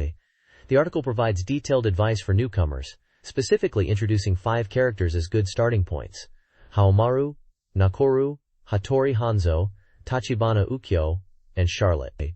It briefly touches on their unique fighting styles and recommended strategies. Gameplay mechanics are also explained, such as the items dropped by the courier, health, score, bombs, the powerful rage gauge which fills as you take damage and makes attacks stronger, and the bonus stage that appears periodically, involving cutting straw dummies. In addition to Samurai Showdown, the page features another recommended Neo Geo title, The Super Spy. Described as a 3D action game viewed from the player's perspective, it emphasizes dodging over attacking and is noted for its high strategy, though it might become repetitive. Finally, there's a teaser for the next issue, promising to reveal the special moves for Fatal Fury Special, mentioning there are many new techniques to look forward to.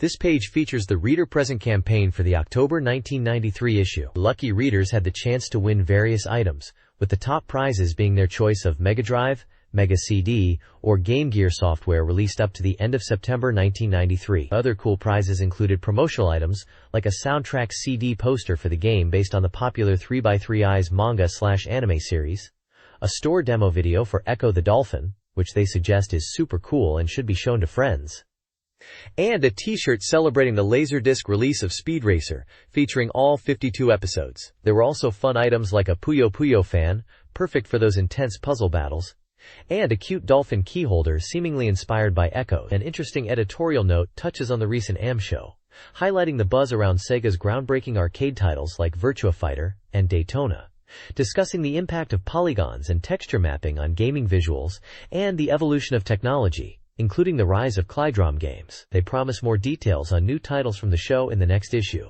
which was set to release on October 8th. The page also includes information on a question hotline and a recruitment call for writers. This page features a dramatic article centered around the classic arcade game Gauntlet. Presented as a fictional Grand Lizard 93 final battle, it pits the 4 legendary heroes, Sor the Warrior, Sheila the Valkyrie, Merlin the Wizard, and Quester the Elf, against each other in a fateful showdown. The piece highlights their distinct fighting styles, emphasizing the destructive power of the warrior and Valkyrie, the immense magic of the wizard, and the balanced skills of the elf, building excitement for this intense battle between former comrades. The page includes screenshots showcasing the game's pixelated action. Adding a humorous twist, there are side sections presenting in-world concepts, a campaign to save the ghosts who are facing extinction from relentless adventurers, and satirical advertisements for items adventurers might need, such as a gauntlet wallet to protect your valuables, and various magic potions, promising immediate effects like increased stamina or academic achievement. This page presents a dramatic, satirical news report centered around the Sega Mega Drive title, Gauntlet. Styled as the Daily Gauntlet, the main article reports on a tragic adventure trip where a staggering 47 adventurers on a quest tour are now officially listed as missing. This fictional news piece, complete with a screenshot of the game's action showing multiple characters and monsters, plays on the core theme of the game, where players constantly delve into dangerous dungeons. It even includes a screenshot with a dialogue box greeting the players as new adventurers, furthering the humorous concept of adventure tourism. The page features smaller sections advertising other tours from the fictional Labyrinth Company. This includes a slap fight tour, based on the vertical shooter of the same name, known as Slap Fight MD on the system, which is announcing a redeparture due to popularity. There's also an arcade tour, explicitly linking back to Gauntlet, and asking if you'd like to embark on a never-ending adventure. A funny side panel offers dungeon food, specifically fried chicken, as a gift idea, complete with a sprite from the game. The page serves as an advertisement for Gauntlet on the Sega Mega Drive, published by Tengen, highlighting its release on September 17th for 7,800 yen. It uses creative world-building and humor to promote the game's relentless dungeon-crawling experience.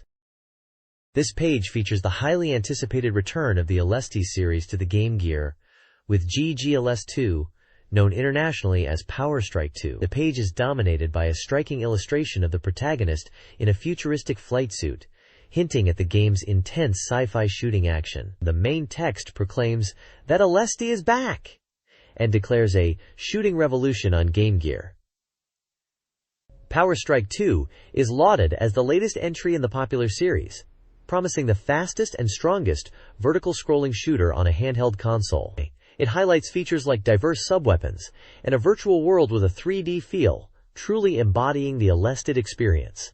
Details for Power Strike 2 confirm its release date of October 1, 1993, priced at 3,800 yen, and classify it as a shooting game. Two small screenshots offer a glimpse of the fast-paced gameplay. The page also promotes the Game Gear console itself, mentioning its fun color display and portability, and advertises special +1 bundles including popular games like Sonic the Hedgehog 2 or Nazo Puyo for 15,800 yen, encouraging players to jump into the handheld gaming world. The page effectively promotes both the new Alesti title and the Game Gear console as a must-have portable system for shooting fans.